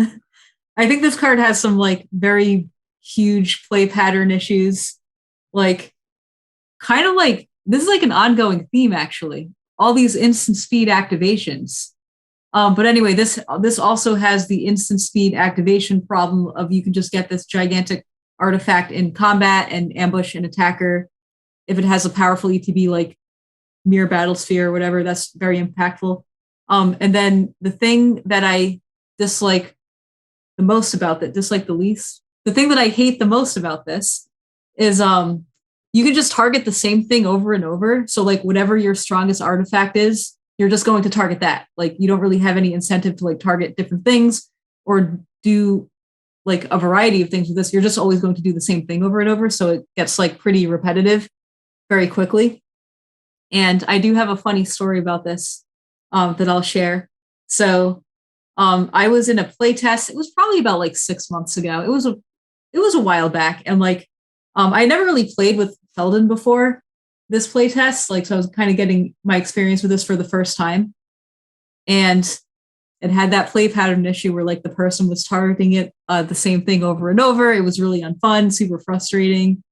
And I remember like saying in the play test, like, what is up with this card? Why is this doing that? Like, why does this card do this? Yeah. Also like this playtest was done during COVID. So it was like done at home and we recorded the video to send to the set lead of the set we were testing, which happened to coincidentally be Ethan, who designed Feldon. So like about a week later, he got back to me and was like, hey, I watched the video and I'm really sorry about Feldon. This was during a time where we had no idea what we were doing and we had no supervision. And he was just apologizing for designing Feldon because I complained about it so much in the playtest. And I thought that was hilarious. Oh, no. Poor Ethan. I mean, poor Ethan. Poor everyone who had to play it against Feldon, I guess, too. I mean, the idea is good. Like, I think all I remember about Feldon was his cane. That's all. But I remember like reading Feldon, I was like, oh, cool, that's the guy with the cane. Because like that's the only other card that references Feldon, I think. But I remember being like, oh, wow, this card looks really cool. I know this guy from an old Magic card I used to play back in the day. But, oh no, like the play patterns are just not great. Yeah, so Feldon is a card that I know is very near and dear to Ethan's heart. He put a lot of work and a lot of effort into making this card and iterated on it a lot. He's trying to base it off the story Lauren's Smile, which is basically Feldon's wife is killed by Urza's Silex Blast. And he like goes mad trying to like recreate her as an automaton, right? So he's like trying to recreate the love of his life as a robot, and he keeps trying, keeps failing, keeps trying, keeps failing. So the card mechanics match the story super well. I'll definitely say that. I will say that I definitely agree as a Magic card. This card has like a bunch of knobs that are just turned in the wrong direction. Like it's like probably shouldn't let you do it at instant speed. First of all, probably also shouldn't let you just keep copying the same creature over and over again. And probably shouldn't just be a reanimator card, right? The most busted thing to do is you just like discard some 10 drop and just like, get your 10 drop. Just reanimate that over and over.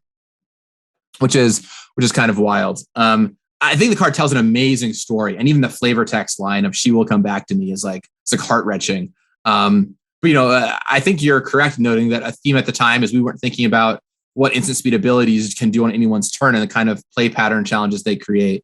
With that said, though, it is telling to me that Feldon is a super popular card. Like people love playing Feldon. They love the kind of stuff you can do with Feldon, and while it is a card that I think is ultimately too strong and stronger than we probably should have made, it's a card that players really like. And, if we're going to miss, at least we missed on like a mono red commander, a card that is like a kind of a fair spot to miss on in a lot of cases. But yeah, really powerful Magic card for sure.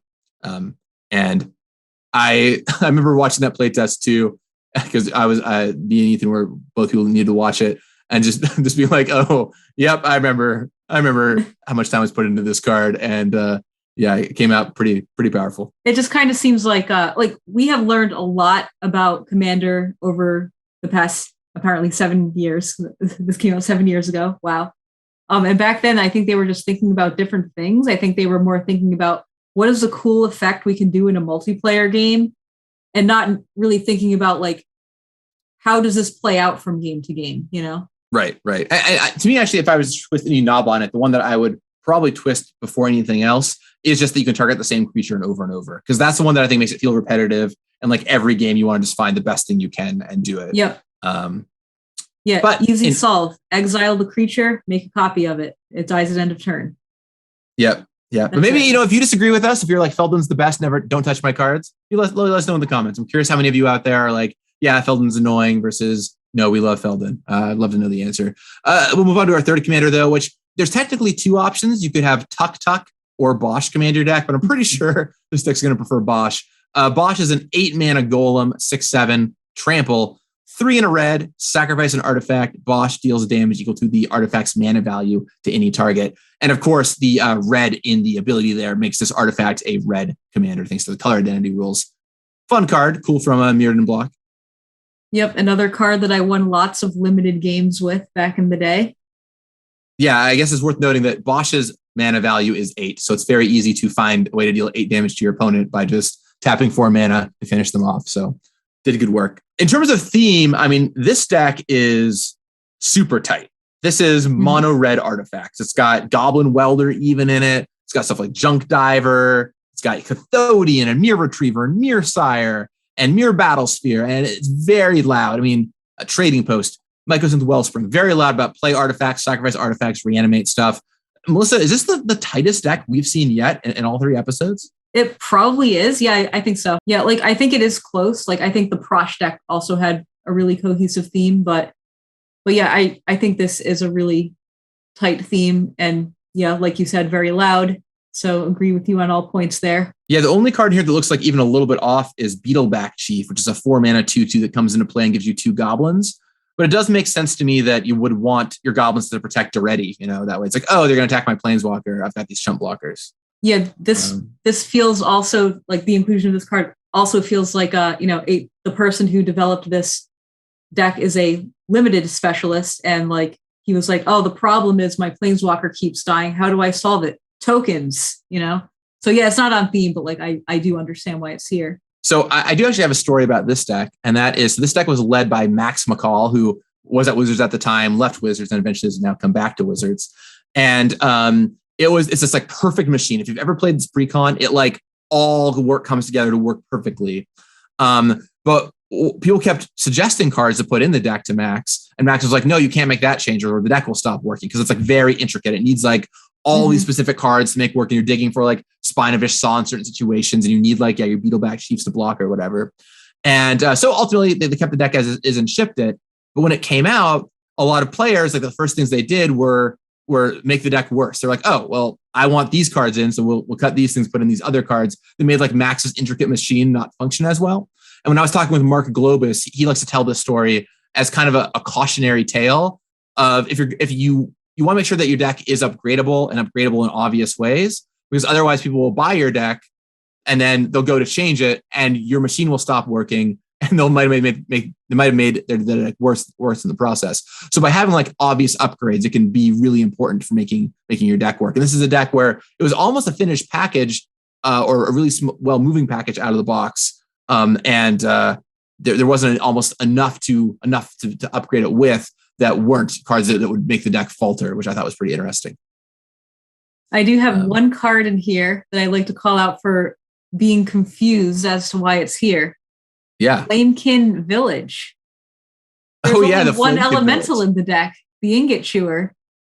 Like, yeah, you can give yourself haste, great. Yeah, like that part of the card's fine, but just like having a card that references elementals in a deck with only one elemental is super weird. Yeah, so Flamekin Village, it's funny. I actually went to go look at the dev notes on this before we recorded. And so, fun story. First of all, this art was a piece of slush art we had commissioned back in Lorwyn block, and we just had never used. And Jeremy Jarvis was like, "I'm never going to find a place to use this. We're never going to do Lorwyn or whatever." And so Ethan's like, "Oh, I think I have an idea for using this piece of artwork." And so he made the haste card and decided it needed to come into play tapped. And so the card for a long time was just ETB tapped, tap add our target creature gains haste. But people kept saying, they're looking at the art and the Flamekin thing, they're like, it should have to do with elementals. Like clearly this is an elemental fit card. It should have to do with elementals. He kept getting that feedback over and over and over again. So he actually, quote unquote, upgraded the card by allowing it to enter untapped if you revealed an elemental. But ironically, by upgrading the card, it made it super confusing as to like, why is this card here? Doesn't make any sense. So yeah, I agree that it's very strange, the elemental reveal thing in this deck. That's an interesting story though. Like really cool story. Right. It's like, oh, you need to, it's just a funny example of how it's possible this card would have read better and been more popular if it didn't have the elemental text on it. Because now I start reading the card and I'm just like, oh, my deck's not an elemental deck. I'm not going to play this. Where if it just ETB's tapped, you would have still read it and figured out what the card does. It's a pretty interesting case study in game design, I think. Other new cards in this deck, though, mentioning a few, we've got Bitter Feud, Impact Resonance, Incite Rebellion, Scrap Mastery, Tyrant's Familiar, Volcanic Offering, Flamekin Village, as you mentioned, and then a big one, Dualcaster Mage. I just want to talk a little bit about Dualcaster Mage. This is a card that's gone on to see play not only in Commander, but also all kinds of cubes. Thoughts on Dualcaster Mage? Yeah, I remember being really excited by this card when I first saw it, and I did put it in my cube. I really wanted to play this in Legacy and like Delver decks and stuff, like Blue Red Delver. I don't remember if it saw play there. Like it might have been a sideboard card for like, I don't know, mirrors, or like if you wanted to like copy their counter spells or whatever. But yeah, it's a strong card. It's a pretty exciting card. It can be a little bit frustrating to like get 2-for-1 by it, but I think overall like it's a pretty cool card. Yeah, I think it's pretty strong. I mean, the two things that I always think about is one, should it be able to target your opponent's stuff? Is that like too frustrating to make it so like them casting their big spells isn't good? Maybe it should only target your own stuff. And then two, I sometimes wonder if it should have if you cast it from your hand trigger on it, so you can't target a Heat Shimmer to go infinite because you just keep Heat Shimmering the Dualcaster Mage. Yeah, definitely good point there. Yeah, like thinking about it more like, I think copying, like the worst feeling with this card is like playing like a very expensive spell and them just getting it for 3 mana. So like, yeah, like doing something like limiting the mana value of stuff you can copy or only copying your own stuff could solve that. But like that is a pretty big feel bad to like, tap out for some gigantic thing. And they're like, actually, I'll have your thing as well. And I also have all this other mana to do something else with. That's that can be pretty frustrating. Yeah. It's a sweet card. Red does get copy effects, but I think you'll note that, dear viewer, that a lot of copy effects these days only target your own stuff for that reason, right? So yeah, I think Expansion Explosion can copy opponent stuff as well, but we did limit that to 4 mana value for the reason of like the big blowout of if they tap out for a big spell. Right. Yeah, you can't get their big stuff. You'd still only get their small stuff with that one, which is nice. Yeah. Yeah, that was a play pattern we were concerned about with this card. Still a sweet card. Maybe it goes in the Feldon camp a little bit of like, yeah, there's some knobs could have been tuned a little bit differently, but overall a sweet card. Although I think you would probably argue that Dualcaster Mage is a lot more reasonable than Feldon. Yeah, I think so. All right, let's end of the red deck. Let's grade this deck. Thoughts? What are you giving this one? Very much above average. I'm leaning towards A. Let me see if I want to take that back. Yeah, theme's really good. Duretti's awesome. Like Feldon, despite having the play pattern issues, like it's an iconic character that everyone loves. So I think I like A. I want to give it an A minus though. No, I don't really have a good reason to add the minus on there. So I'll just say A. Yeah, I'm going to give it an A too. This deck looks sweet. It's super tight. It kicked off a new theme for commander decks that a lot of people weren't building at the time. The face commander is really well done. Has a bunch of cool cards in it, like Dualcaster Mage and Feldon. Despite maybe their challenges, are like really beloved cards. Scrap Mastery is awesome as an artifact, Living Death. There's stuff here to get me excited. So yeah, I dig this card. I mean, there's a couple of weirdos. I agree that the Flamekin Village is a strange one, but like Jalum Tome is like a little on the weak side or whatever. But in general, this deck I think is very well built, and I like it.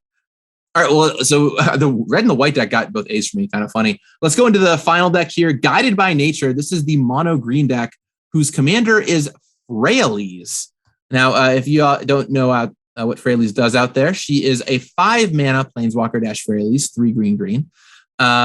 She's got 3 loyalty, +2 make what is essentially a Llanowar Elf token. It's a 1/1 green elf druid creature with tap add green. -2, destroy an artifact or enchantment, so just naturalize something away. -6, draw a card for each green creature you control. And then, of course, once more, Freyalise can be your commander. Thoughts on this one, Melissa? All right. Well, first I'll say when this card came out, I loved it because it did something pretty unique at the time, which was just make essentially a Llanowar Elf token. That's just a pretty unique ability. A token that can add mana or just be a blocker or whatever was really cool. And also the naturalize effect on the minus was a very useful ability for Cube.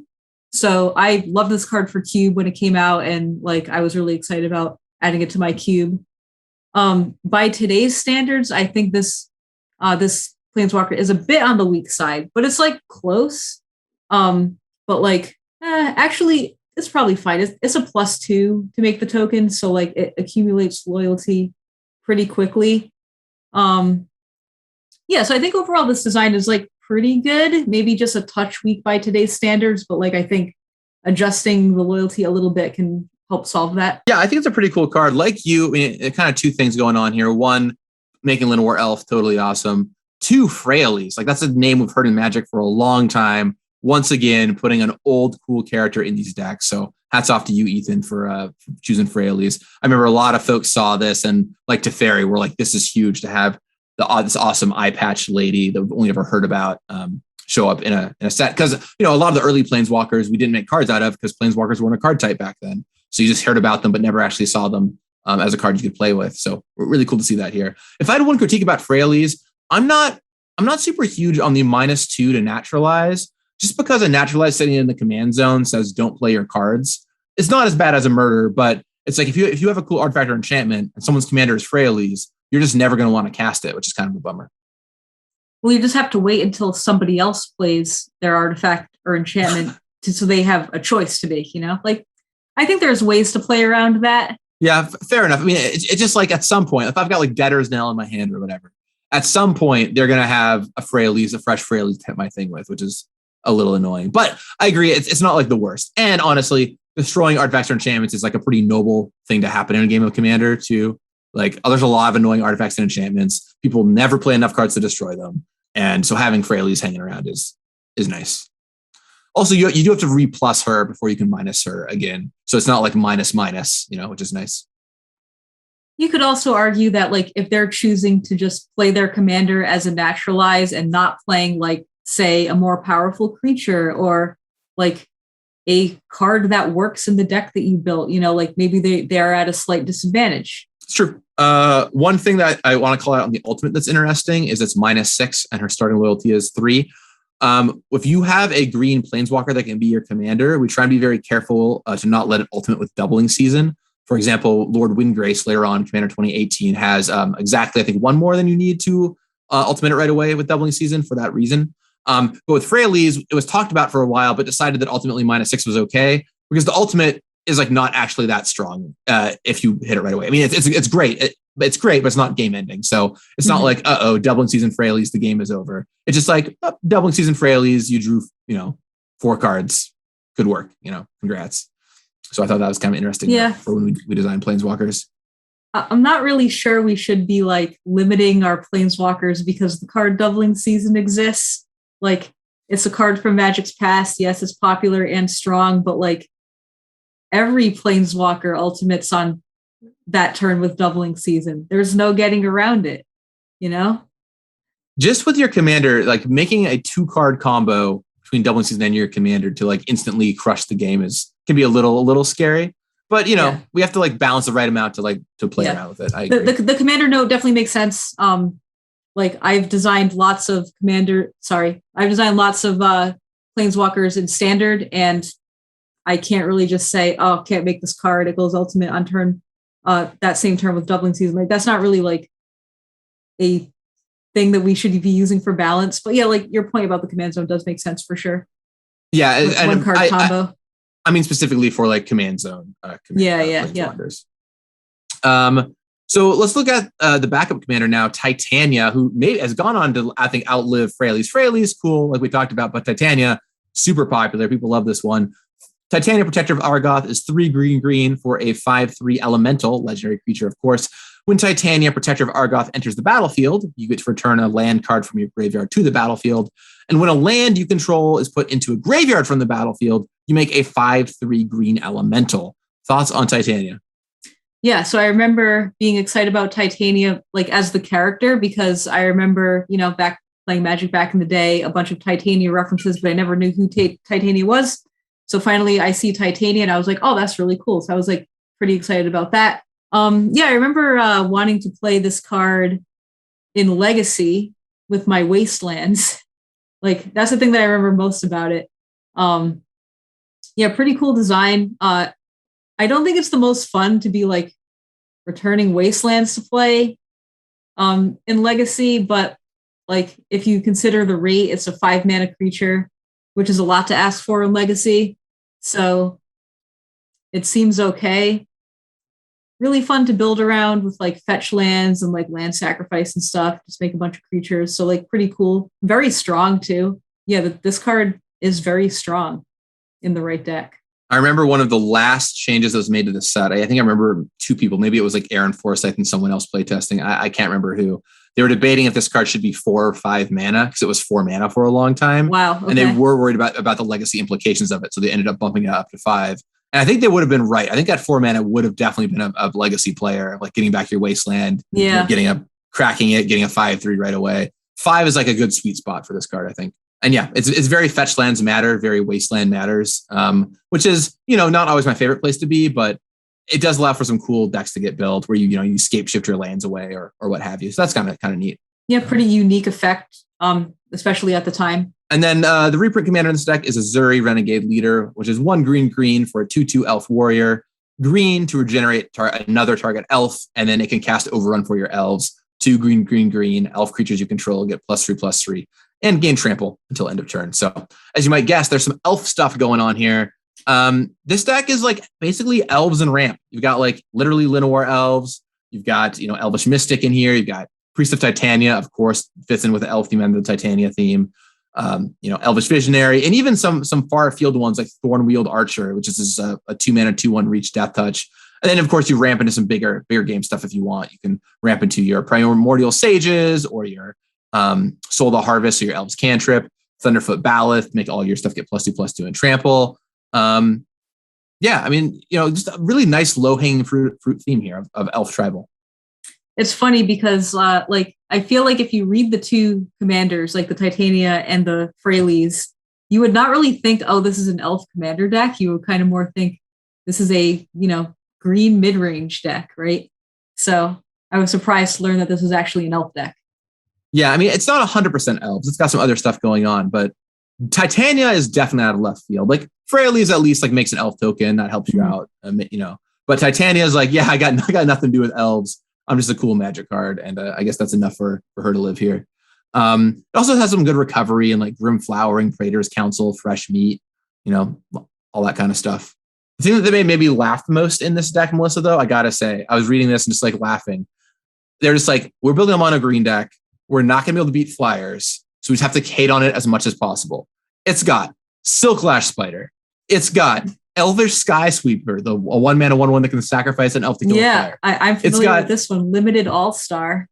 It's got Tornado Elemental. Comes into play, deals 6 or 7 damage to all flying creatures. It's got Whirlwind, 4 mana, destroy all flying creatures. And then to round it all out, it has Predator Flagship, which can tap, destroy flyers and give things flying. So it was just very much like, nope, we just are going to hate on flying creatures. This is too funny. Yeah, the person who built this clearly hates flyers. There's like, I am not losing the flyers. I feel like they just played a bunch of games and with the blue deck kept killing them with flyers or something. And they're like, absolutely not. Absolutely not. I will not die to flyers anymore.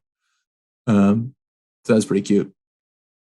Some of the new cards in this deck: Creeper Hulk, Grave Sifter, Lifeblood Hydra, Siege Behemoth, Sylvan Offering, Thunderfoot Baloth, Wave of Vitriol, Wolf Caller's Howl, and then a big one, Song of the Dryads. Now, if you don't know what Song of the Dryads is, that's 2 and a green for an aura. It goes on a permanent. And what Song of the Dryads does is enchanted permanent is a colorless forest land. So it turns anything into a forest. This has been a pretty big card. Thoughts on this one, Melissa? All right. So first I'll tell you my thoughts back then. So back then I loved this card, and I was an Enchantress player in Legacy. And this is the card that I really wanted as a removal spell that can get any permanent. And I was really excited about this in that context. So that was pretty awesome.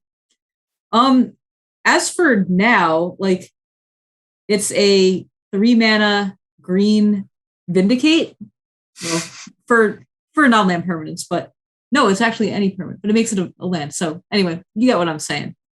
So a green 3-mana removal spell is just not really something that green should be getting, especially at this rate. This card's just not in color pie. Green kills creatures in other ways, by using their creatures with fighting and stuff, or they can kill artifacts and enchantments. But to give green a removal for any permanent type for 3 mana is a bit of a stretch and not really appropriate. Yeah, it was actually the double whammy of Chaos Warp and then Song of the Dryads that inspired the Council of Colors that we have now. So that people reviewing all the different sets. I did not know that's why that group came to be. Yeah, it was basically just, hey, we're making so many ancillary sets. Rosewater doesn't have eyes on all of them. We need to break this into more people. Because Song of the Dryads is just egregious to me.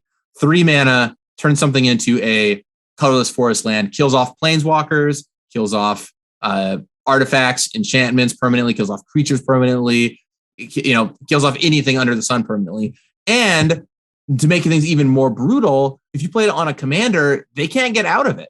You can't recast your commander from the command zone. It's a permanent removal spell for a commander, which is so not green. Utopia Vow, which gives something the ability to tap for a mana and it can't attack or block, is not really green, but at least I look at it, I'm I could see how you could get there. This card to me is just wow. No, this is not acceptable. Color from a color pie perspective, it plays fine. Imprisoned in the Moon ended up doing this in blue later on down the road, but very not green. And this is also a cubable one, right, Melissa?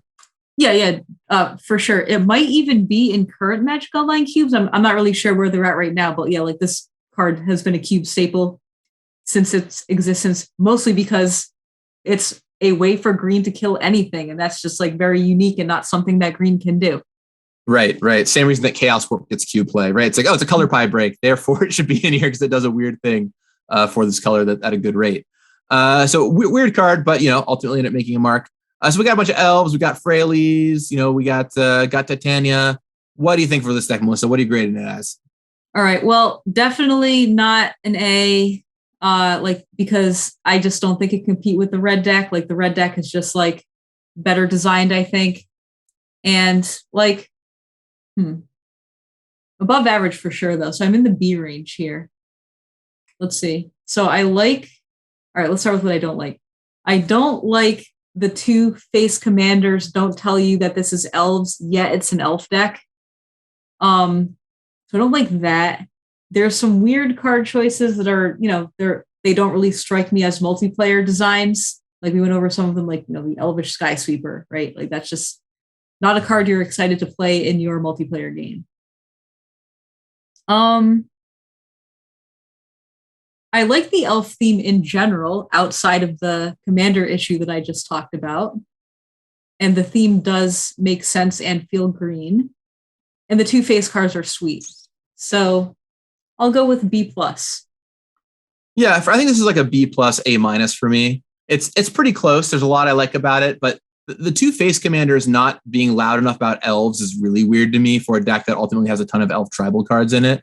But there's a lot to love here. And actually, I do have got a story I'll share really quick, which is I was not a commander designer.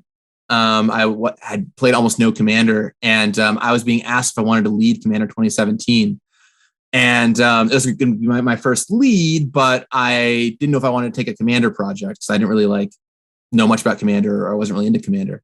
So I flew to New York that week, and my boss was like, take a weekend to think about it. I flew to New York. I walked into a game store called the Uncommons. It's a really cool store in New York City. And I walked on in, and there were some Magic players in the back. So I walk into the back or whatever, and I start talking with them. They're all about to play a game of Commander. And they're like, hey, we just bought all the new precons. Do you want to play? And they don't know who I am. And I've never met them in my life. I'm just like a random dude. There's like, hey, do you want to play Commander with us? I'm like, sure. So they hand me the green deck, this deck, and I sit down and play. And I had such a good time playing with the four of them over the course of that 2 hours or so that I was like, you know what? I think I can do this. I can go and design Commander. So the next week I came back and went to the office. I told my boss, Mark Gottlieb, hey, I'm in for playing for designing Commander 2017. And now, of course, the rest is history. I've designed a lot of Commander products, and that's my main job. So I do have to give extra credit to this deck being the deck that got me to be a Commander designer. And I also won the game with this deck. So, a special place in my heart here. That's a pretty great story, especially because I feel like these days people know you as a Commander designer. So just to think that, this was for 2017. So you were probably asked this question in 2015, right? Yeah, this was sometime in 2015. Like after these decks were newish, but not when they were like the newest thing. Right. Okay. So, that makes sense. Yeah. So that wasn't really that long ago, Yeah. So it's just funny, like how we evolve, right? Like totally. I remember playing this deck. I'm now designing for Commander, and I also worked on Midnight Hunt, Standard and Limited. That set just came out. So, people evolve. It's kind of crazy. I think that being a well-rounded designer is really important. So I love it when people who design Commander go to work on competitive formats, and competitive format people come to look at Commander, because just talking together and using all of our skills together makes us stronger. And I'm really grateful for my competitive background now as I work on Commander cards. But anyway, special place in my heart for this deck. So I'll give it a solid A-. Okay, so those are all 5 of the decks. There are 2 cycles I want to go through. There's actually only 2 cycles in this product, and we'll get into our awards at the end. So should be pretty quick here on the cycles. Besides the Planeswalkers, we've talked about the Planeswalkers at length at this point. So there's 2 cycles here that I want to talk about. One of them is the Lieutenant cycle. So this is a new mechanic that shows up in Commander 2017 on 5 larger creatures. There's Angelic Field Marshal, Storm Surge Kraken, Demon of Wailing Agonies, Tyrant's Familiar, and Thunderfoot Baloth. What Lieutenant does is these are creatures that get a bonus if you control your commander. So to give you an example here, we've got Angelic Field Marshal. It's 2 dub for a 3/3 Flying Angel. Lieutenant, as long as you control your commander, Angelic Field Marshal gets +2/+2, and creatures you control have Vigilance. The other ones are Storm Surge Kraken, which is an uncharacteristically large 5 mana, 5/5 in blue with hexproof. As long as you control your commander, it gets +2/+2 and has whenever Storm Surge Kraken becomes blocked, you may draw 2 cards. In black, we've got Demon of Wailing Agonies, 5 mana, 4/4 flyer. If you have your commander, it gets +2/+2 and has whenever it deals damage to a player, that player sacrifices a creature. In red, we've got Tyrant's Familiar, which gets 2 keywords because dragons are sweet. 7 mana, 5/5 flying haste. As long as you control your commander, it gets +2/+2 and has whenever it attacks, it deals 7 damage to a creature defending player controls. And then finally, to round things out, we've got Thunderfoot Baloth, 4 green for a 5/5 trampling beast. Lieutenant, as long as you control your commander, it gets +2/+2, and your other creatures you control also get +2/+2 and have trample. Thoughts on Lieutenant, Melissa? I think Lieutenant is a well-designed mechanic. It incentivizes you to cast your commander, which is a positive thing. It encourages you to get into combat because most of these give stats. Maybe all of them give stats. But yeah, like it encourages attacking. Yeah, like I don't think I have anything negative to say about Lieutenant. It's just like incentivizing you to actually cast your commander and not just sit there is a positive thing, in my opinion. Yeah, I am a huge Lieutenant fan. I think it's a great mechanic. It tells you to play your commander, it tells you to progress the game. I think if I had any critique, it's these cards I think are not the best Lieutenant designs. For one, a lot of them give stats, which is really awkward if your commander dies in combat or gets Doombladed in the middle of combat or something, because it'll have what we call the cascading death problem, where your commander dies in combat, then it means that your other creature shrinks, and so then it dies. And with like Thunderfoot Baloth, it's especially an issue because that is pumping your other creatures. So like suddenly all your stuff dies, which is not super great. And I think I actually prefer Lieutenant on a little smaller creatures because it gives you commander has tons of like 5, 6, 7 drops you can play that are really powerful. But cheap Lieutenants like 1, 2, 3 mana cards are nice because you get them down early, and then later once your commander's in play, they get enhanced. So I think the shape of these designs might be a little bit off.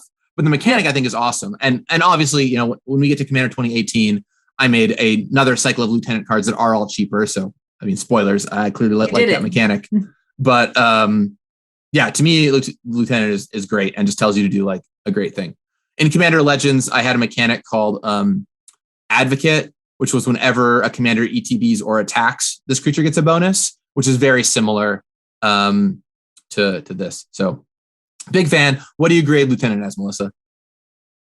So I do agree with your points about the problems of Lieutenant, and yeah, these could have just had a better execution. But I do like the mechanic, and I think there's a lot of fruitful design space here to use in the future.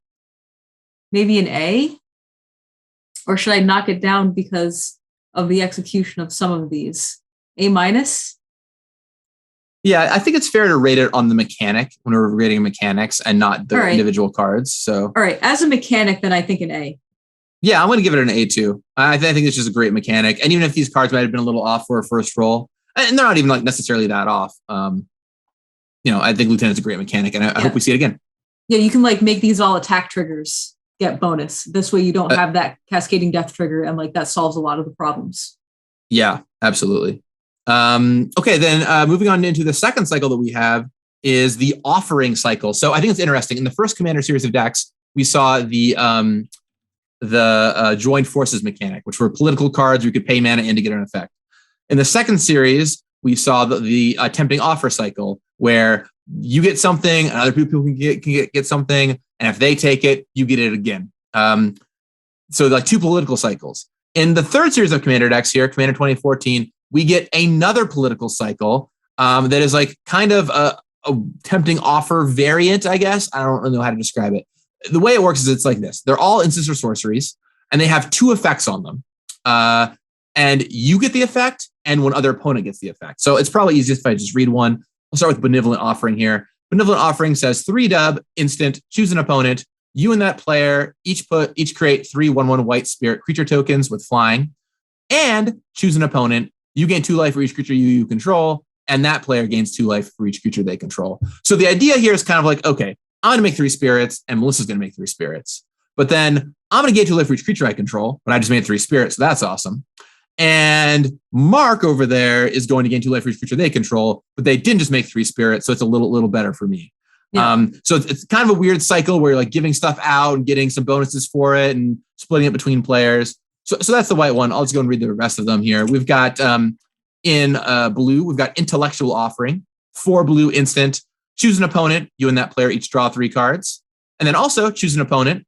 Untap all non-land permanents you control and all non-land permanents that player controls. So, maybe you need to block or something like that. In black, we've got Infernal Offering. Choose an opponent. You and that player each sack a creature. Each player who sacked a creature this way draws 2 cards. And choose an opponent. Return a creature card from your graveyard to the battlefield. Then that player gets a creature back from graveyard to the battlefield. So this one can kind of blink if you want. You can sack a creature and then bring it back right away, which is kind of cute. If you target 2 different opponents, they're probably not doing that. In red, we have Volcanic Offering. 4 in red, instant, destroy target non-basic land you don't control, and target non-basic land of an opponent's choice you don't control. And Volcanic Offering deals 7 damage to target creature you don't control, and 7 damage to target creature of an opponent's choice you don't control. This one notably is weird in that your opponent can't hit your stuff with it, so it's never bad for you casting.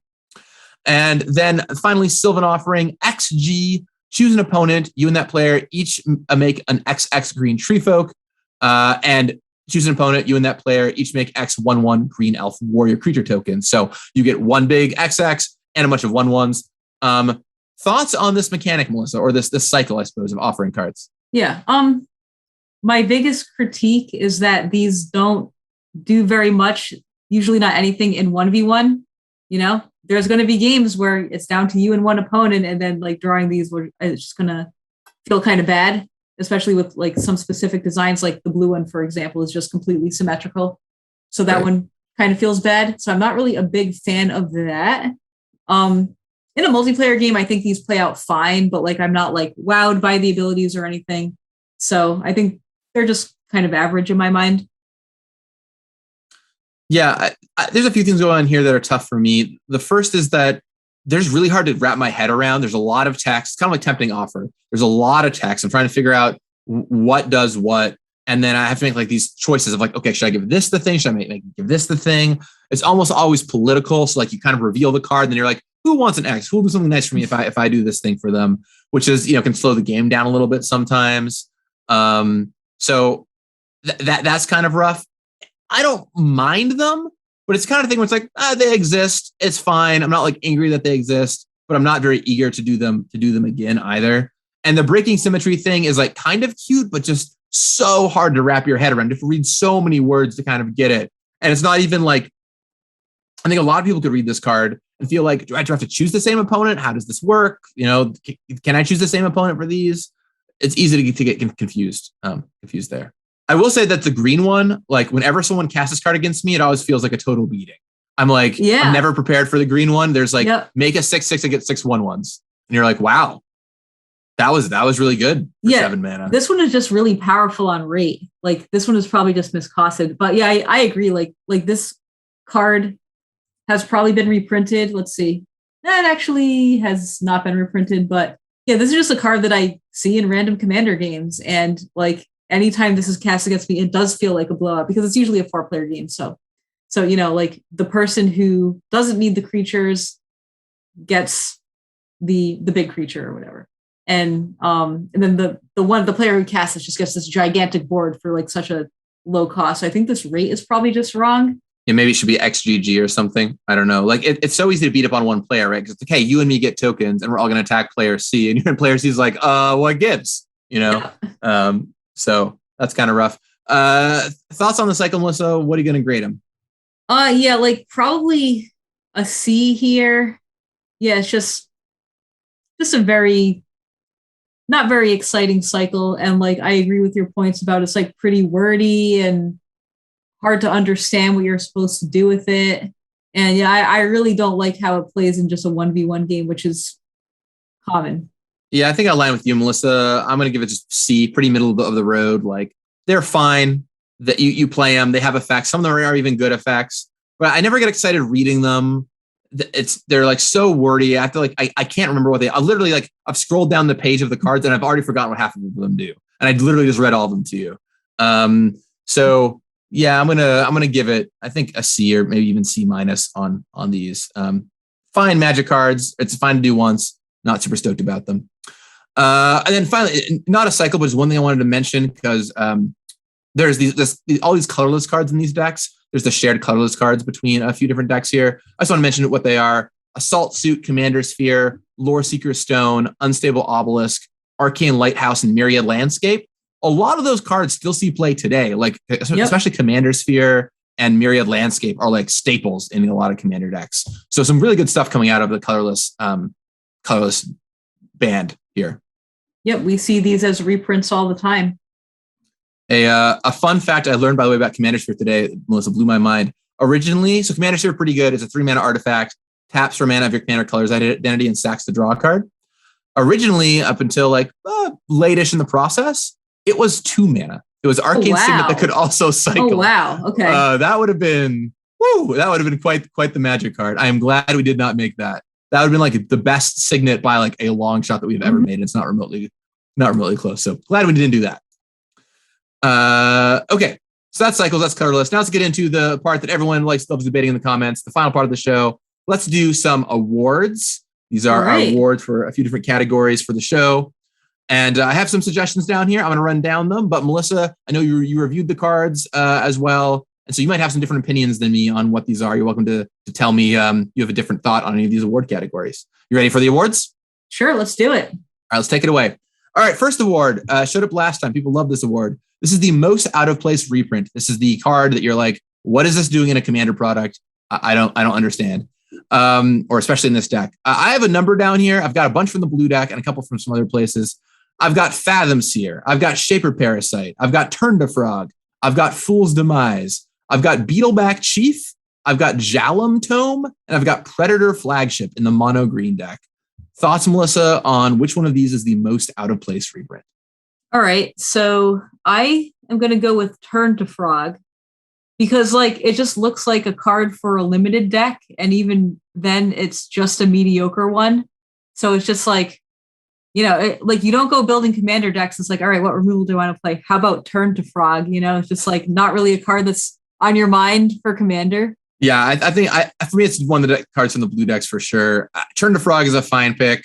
I was thinking maybe Shaper Parasite too, because it's like so clunky. It's a 3-mana morph, and then it's 3 mana to give something +2/-2. So it's like also a really bad removal spell. But yeah, I'd say one of those two takes it for me. I'm going to go with the Shaper Parasite. That's at least a creature, And, yeah, that's true. And like that's true. A very mana inefficient 2-for-1.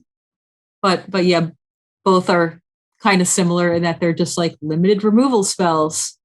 Right. You can turn to Frog their creature and if someone is attacking each other, you can turn to Frog someone else's creature, I guess.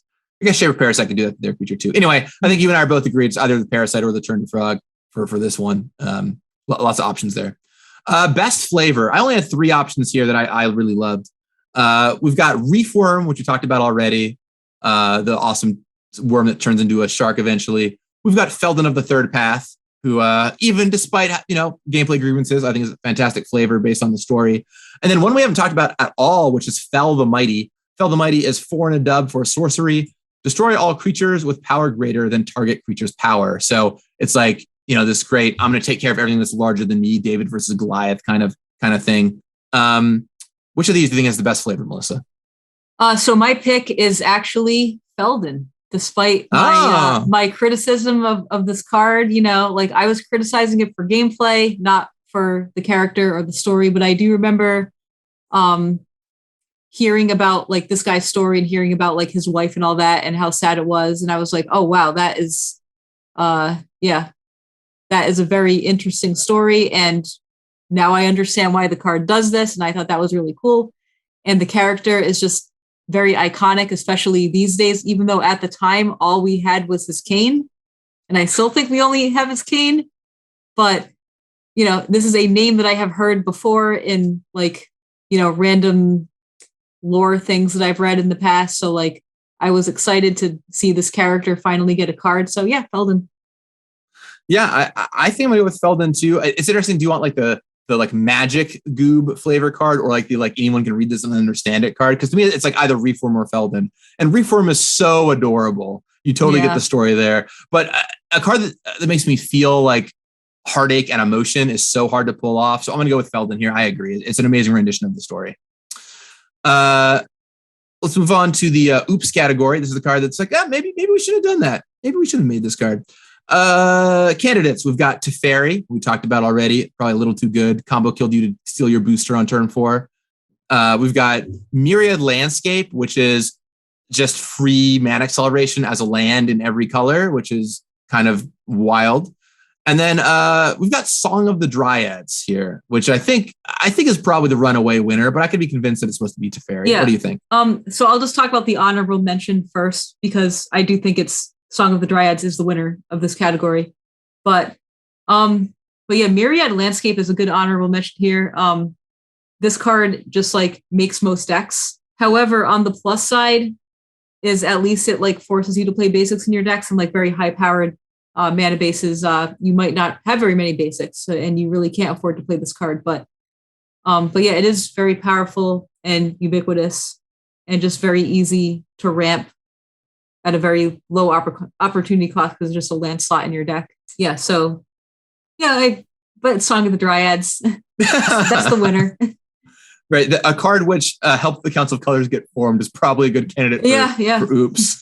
Yep. All right, sweetest legend. The legend that's like, that is sweet. Not the best, just the sweetest. I have 5 options written down. I've got Duretti, I've got Feldon, I've got Titania, I've got Giza, and I've got Geralf. Do you have a favorite of these 5, Melissa? Or which one is the sweetest? All right, well, first of all, Giza and Geralf are the same. So like, who can even win there, right? But like, my pick is Titania. I think that card's sweet. Like, I just remember playing Priest of Titania from back in the day and just seeing the word Titania and never knowing what it was. And then finally to see the Titania card, I was like, oh yeah, that's awesome.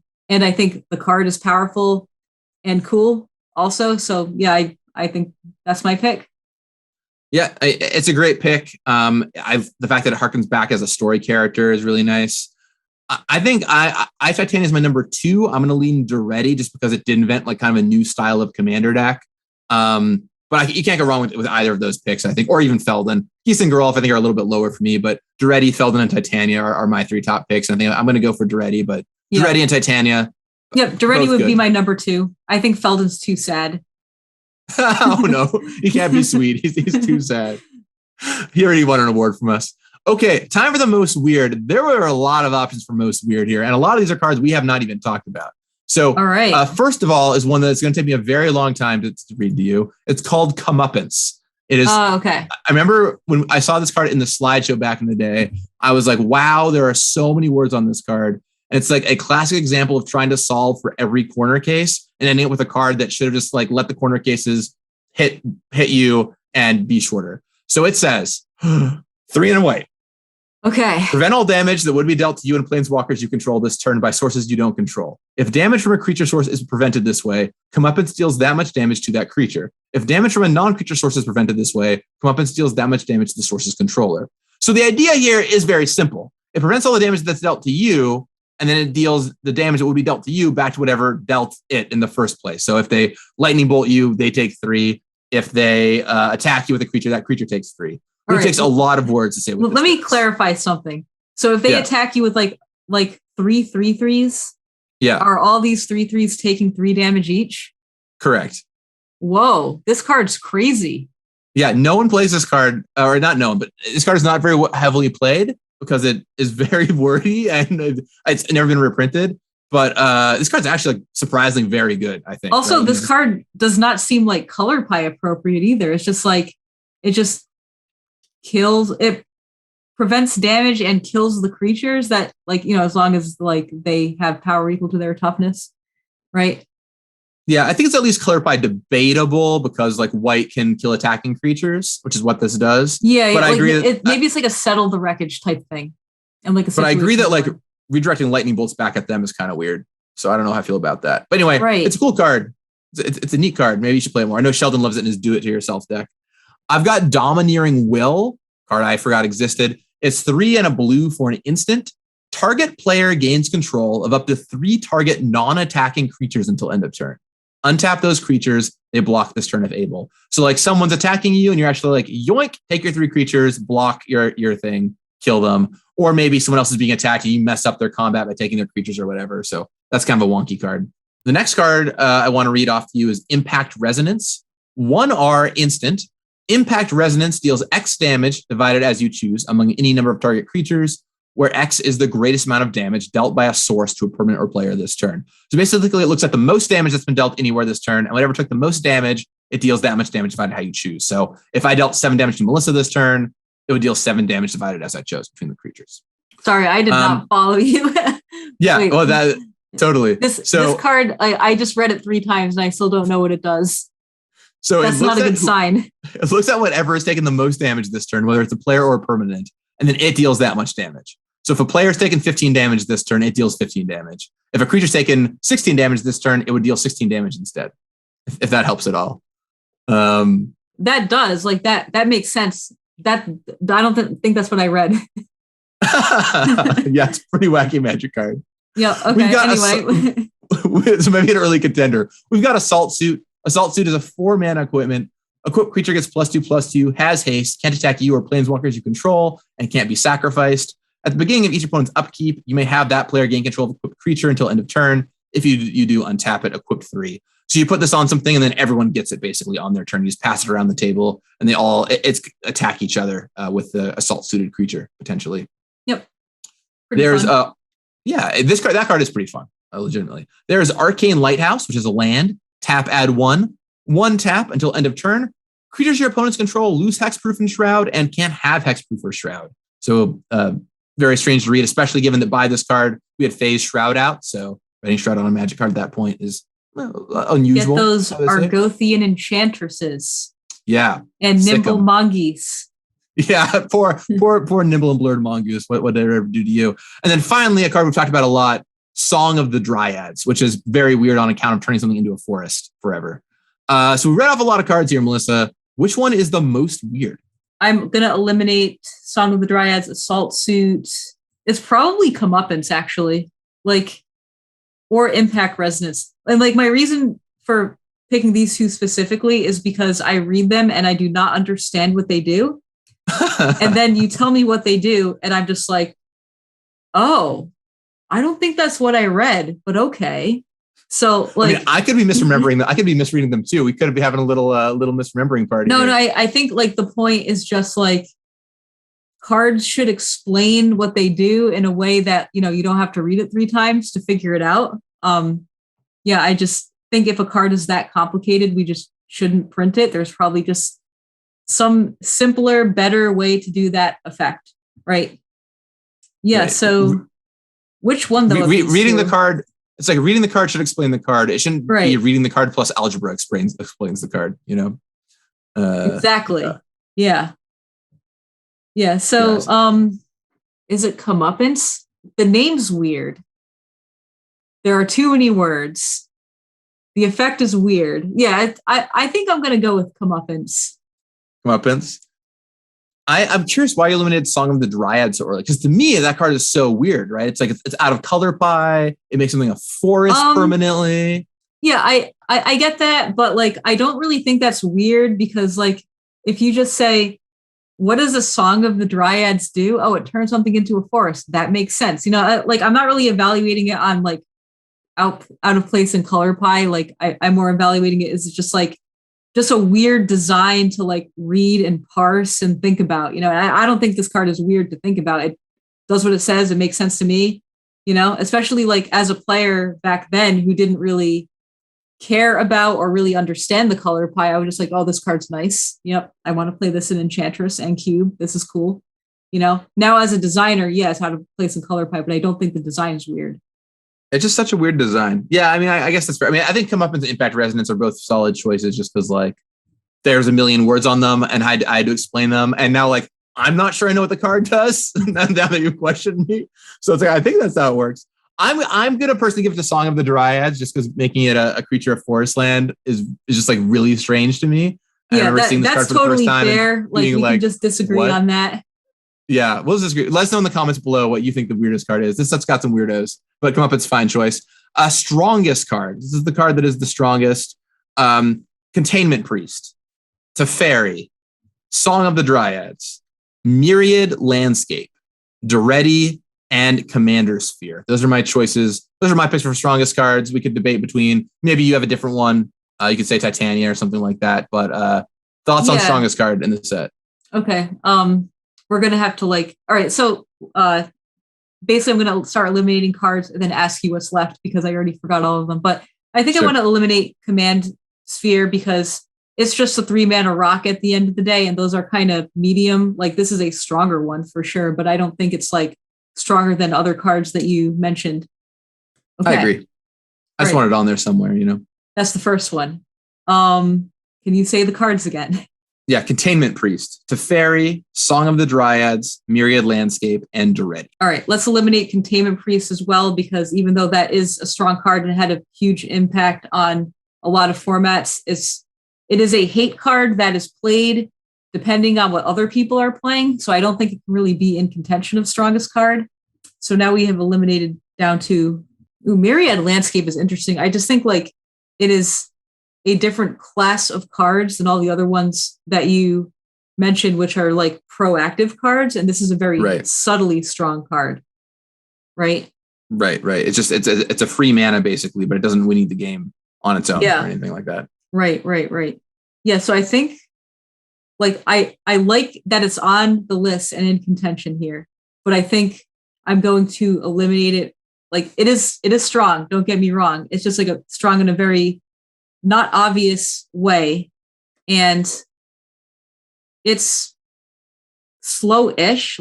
You have to have a tap land in your deck, so mana bases that are fetch lands and dual lands are stronger in that regard. But then you have to take time off to actually find the lands. So that's so tough. You gave me a lot to think about.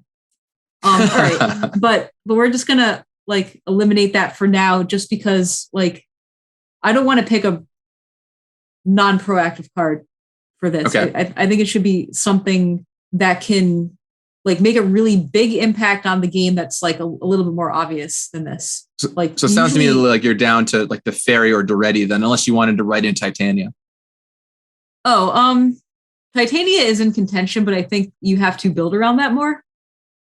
If you are playing a bunch of fetch lands or a bunch of ways to sacrifice lands, that card can be very strong. And Teferi is strong, but it's 6 mana. Ooh, this is actually very tough. I'm honestly coming around to Titania, to be honest. Oh, yeah, so I did have my Teferi story earlier in the show where I talked about how I got combo killed on turn 4 or whatever. Was that? Oh man, maybe I'm coming around to that now. I think a lot of it comes down to how much sacrifice do you have to make to pull off, get your highest payoff, right? And for Duretti, it's a very high deck building cost. You have to play artifacts. You have to have the right setup, and also you have to have this in play. Usually for 2 turns, because you spend the first turn discarding the cards, right, and the second turn getting the thing back. All right, I think I've talked myself into eliminating Duretti from this. Not to add more options too, but I realized I probably could put Feldon on this list as well if you think Feldon's in contention. We could, but we could actually debate this all day. I feel so. We should probably just do that. That's true. All right, no Feldon. So it looks like it's Teferi or Titania then. Yeah, Titania has the threat of winning basically out of nowhere, right? Because you can play it, and then on their end step you can just make a bunch of 5/3s and win the game if you have something I don't know, a Dark Heart of the Wood or something. It's something that sacks all your lands at instant speed or something. Yeah, Zurin Orb or whatever. Yeah. And that does require setup, right? And then Teferi also requires setup, but you don't really need to make very many sacrifices to get your payoff. It's basically just cards that you're going to want to put in your deck anyway, mana rocks, artifacts that have sweet activated abilities that you want to untap. And coming out of the command zone, I think it's just very easy to abuse this card. Okay. I think I talked myself into Teferi, but it took a very long time to get there. Yeah, I was riding that whole roller coaster the whole way. I was Teferi. Oh yeah, oh Titania. Oh yeah, that's a good point. And in terms of Teferi, I mean, ultimately, it's really close between these for me. I think I do align on Teferi. I know that's like a competitive commander level card in some circles. The fact that it's free a lot of the time, if you just have like 2 mana rocks to untap, then you can combo kill with it using just the Chain Veil essentially and some mana rocks. I think that's enough to put it into like most powerful territory to me, but any of those cards, I think there's like you can make a strong argument for. Duretti like just lets you easily lock people. Like that card's been played, So yeah, curious about what you all think out there. That's a toughie. Yeah, this was actually the toughest one we've done so far. Yeah, for sure. And I think it's interesting because this set did not have to be like a clear best card like some of the other ones have, or like a very top tier. It was a lot more in the middle, which is nice, honestly. Okay, let's go to the other end of the spectrum. Weakest card. There are three here that I selected. Maybe someone else will disagree, but the three that I selected are Raving Dead. Raving Dead is 4 and a black for a 2/6 death touch. It attacks a random opponent every turn. And when it deals combat damage to a player, that player loses half their life. So it does hit them for half their life, but you never know who it's going to attack. It might not attack the right person. And it's a 5 mana creature. A lot you can do at 5 mana in Commander. There is Incite Rebellion, 4 red. And for each player, Incite Rebellion deals damage to that player and each creature that player controls equal to the number of creatures they control. So if you control 3 creatures, you take 3 damage and all your creatures take 3. If you control 12 creatures, you take 12 and all your creatures take 12. Very good against tokens decks, but very weak against the majority of commander decks, I would say, or at least a lot of commander decks. And then finally, Spoils of Blood. B instant, make an XX black horror creature token where X is the number of creatures that died this turn. I have a winner here. I don't know if you have one that you think is the weakest out of these, or if you have a different card. No clear winner comes to mind. Let's see if I can. Man, now that I'm scrolling back through, I'm like, is Malicious Affliction the most powerful card in the set? Did we sleep on that one for the last category? I don't know. Probably not. I don't want to reopen that debate. Yeah, that one could go on for ages. I'm super curious what people think in the comments say. While you're thinking, I'll just state my position. I think it's Spoils of Blood because best case, it's like you cast this after a sweeper. And it's like, great, you did all this work and you get like an 8/8 or something like that. There are cases where it's good. Don't get me wrong. Like the player to your right casts a board sweeper. You make like a 20/20 and then you kill someone on the next turn. It can be good, but it requires so much setup and it's only good in very specific situations. So I'm going to lean on to the Spoils of Blood, but I could see a different choice here.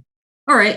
So for me, I think I'm going to eliminate Raving Dead because I think this card does something. Like, yes, you don't know who you're attacking, but like if you're attacking the player with creatures, hey, it has death touch and a lot of toughness. If you're attacking the player without creatures, they're losing a lot of life. So I don't think it's this. So your Spoils of Blood point, like all those things you said were true, but this does cost 1 mana. So it's very easy to just keep up and for the right situation.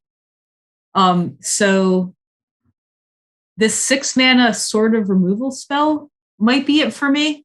Yeah. If you just think about like red sweepers that exist, like even red sweepers that existed back then, there are so many sweepers that are just stronger than this and at cheaper mana costs, Like 6 mana for this is just a lot, and it's situational. So maybe it's this. Incite Rebellion. I can see Incite Rebellion. Curious what folks in the comments out there think. I'm going to go with Spoils of Blood. Melissa will take Incite Rebellion here. Yeah. And then finally, what card won the set? What is the like classic timeless card? You look at the set and you're like, yep, that is the card that's emblematic of the set. I wrote down a few options, but you could tell me a different one. I have down Duretti. I have down Feldon. I have down Titania. I also have down Commander Sphere as a card that we still see, tons of played today. And I think those are you could also argue Teferi maybe, but I think those other 4 are the main ones. What do you got? Yeah. Like this answer might seem lame because it's just a mana rock, but I think it's actually Commander Sphere. Like we reprint this card so much and it makes tons of decks and it's a staple these days. So kind of a lame answer. If that card was not in contention, my answer would probably be Duretti. Yeah, I think it depends on what you want to define as winning the set. So, if you're just like most reprinted card or card that is like emblematic of Commander, I think Commander Sphere wins. I'm going to go with Duretti because to me, it's like which card, like when I think of it, I think about this set. And Commander Sphere is like, yeah, I think about Commander Sphere. I don't think of this set. But Duretti is like a Planeswalker that was a commander, which was like the KSB of this set. The KSB is like the key selling point. It is an awesome card. It's from a new direction for red commander decks. It was a character that's really cool. I mean, they're in a wheelchair, and it's awesome to have, a wheelchair bound character is like an awesome Planeswalker. So I'm gonna go with Duretti. I think there's a lot of cool stuff going on there. But I think if you go for like most played, I think you're definitely gonna look at Commander Sphere. I agree. Yeah, maybe we should like clarify more what we mean by won the set, right? Yeah, that's true. Because I think both answers are very valid. Yeah. I think we'll leave it there. They're both valid answers. You have a rationale for both of them. We both picked Duretti in one situation and Commander Sphere in the other. So let it to the audience to figure that out. And then finally, the last thing we got to do, Melissa, we got to grade the set. What do we think for this one? Letter grade for Commander 2014. What are you giving it? I'm feeling like in the A- range. I think like a lot of sweet new design space. Planeswalkers as commanders were novel. A lot of cool, like iconic characters that finally got cards. What else? Containment Priest is like a staple in many formats. Yeah, I think I'm feeling good about. Well, I have to actually pick between A and A-, don't I? I think this can get an A. I think I'm happy with that. Yeah, I've been debating where to put, literally all day. I've been thinking, what should I give this? What should I give this? It's so close for me. I think I'm going to give it an A-, but it's a very, very well built set. I mean, the novelty of Planeswalkers as commanders cannot be understated. That was like huge when it came out, even though they're a little more like, oh yeah, I've seen that before now. I think a lot of the areas where the last Commander set 2013 failed, this set does right. Like that set explored a bunch of spaces that were ultimately not great to explore. This set explored spaces that I think are fruitful. Planeswalkers as commanders. There's some really like the lieutenant mechanic is a great mechanic. Theming your decks tighter worked out really well. There's a bunch of cool individual cards like Commander Sphere. So, I mean, I rate this one pretty high. There's just a number. My biggest complaint to me, I think, is that a lot of the cards to me are just like resoundingly meh. Just like, yeah, it's a card that exists. It doesn't really like get me excited. It like the cycle of offerings don't really do much for me. So, I'm gonna, and I think the blue deck is a little messier than I would like. So I'm gonna give it an A-, but it's still a well built set. I think what I would call the first foray into the modern commander design era of like, okay, themed decks, kind of a new mechanical thing going on, that kind of thing. I really enjoy it. Cool. Well, that does it for us here, Melissa, on Commander 2014. Thank you for joining me for this episode and talking through this old set. Thanks, everyone. It was fun. Thanks for having me, as always. If you have any comments, drop in the down below. We'll be back with you soon. Let us know what you think won the set, and I'll talk with you again soon. Until the next time, just remember, your commander can be a planeswalker. Sometimes. You got this. Somehow I feel this is just not going to go well. I don't know what's going on, but it sounds like this wedding might not go as planned. Is this like a prequel? Is this Olivia in the past?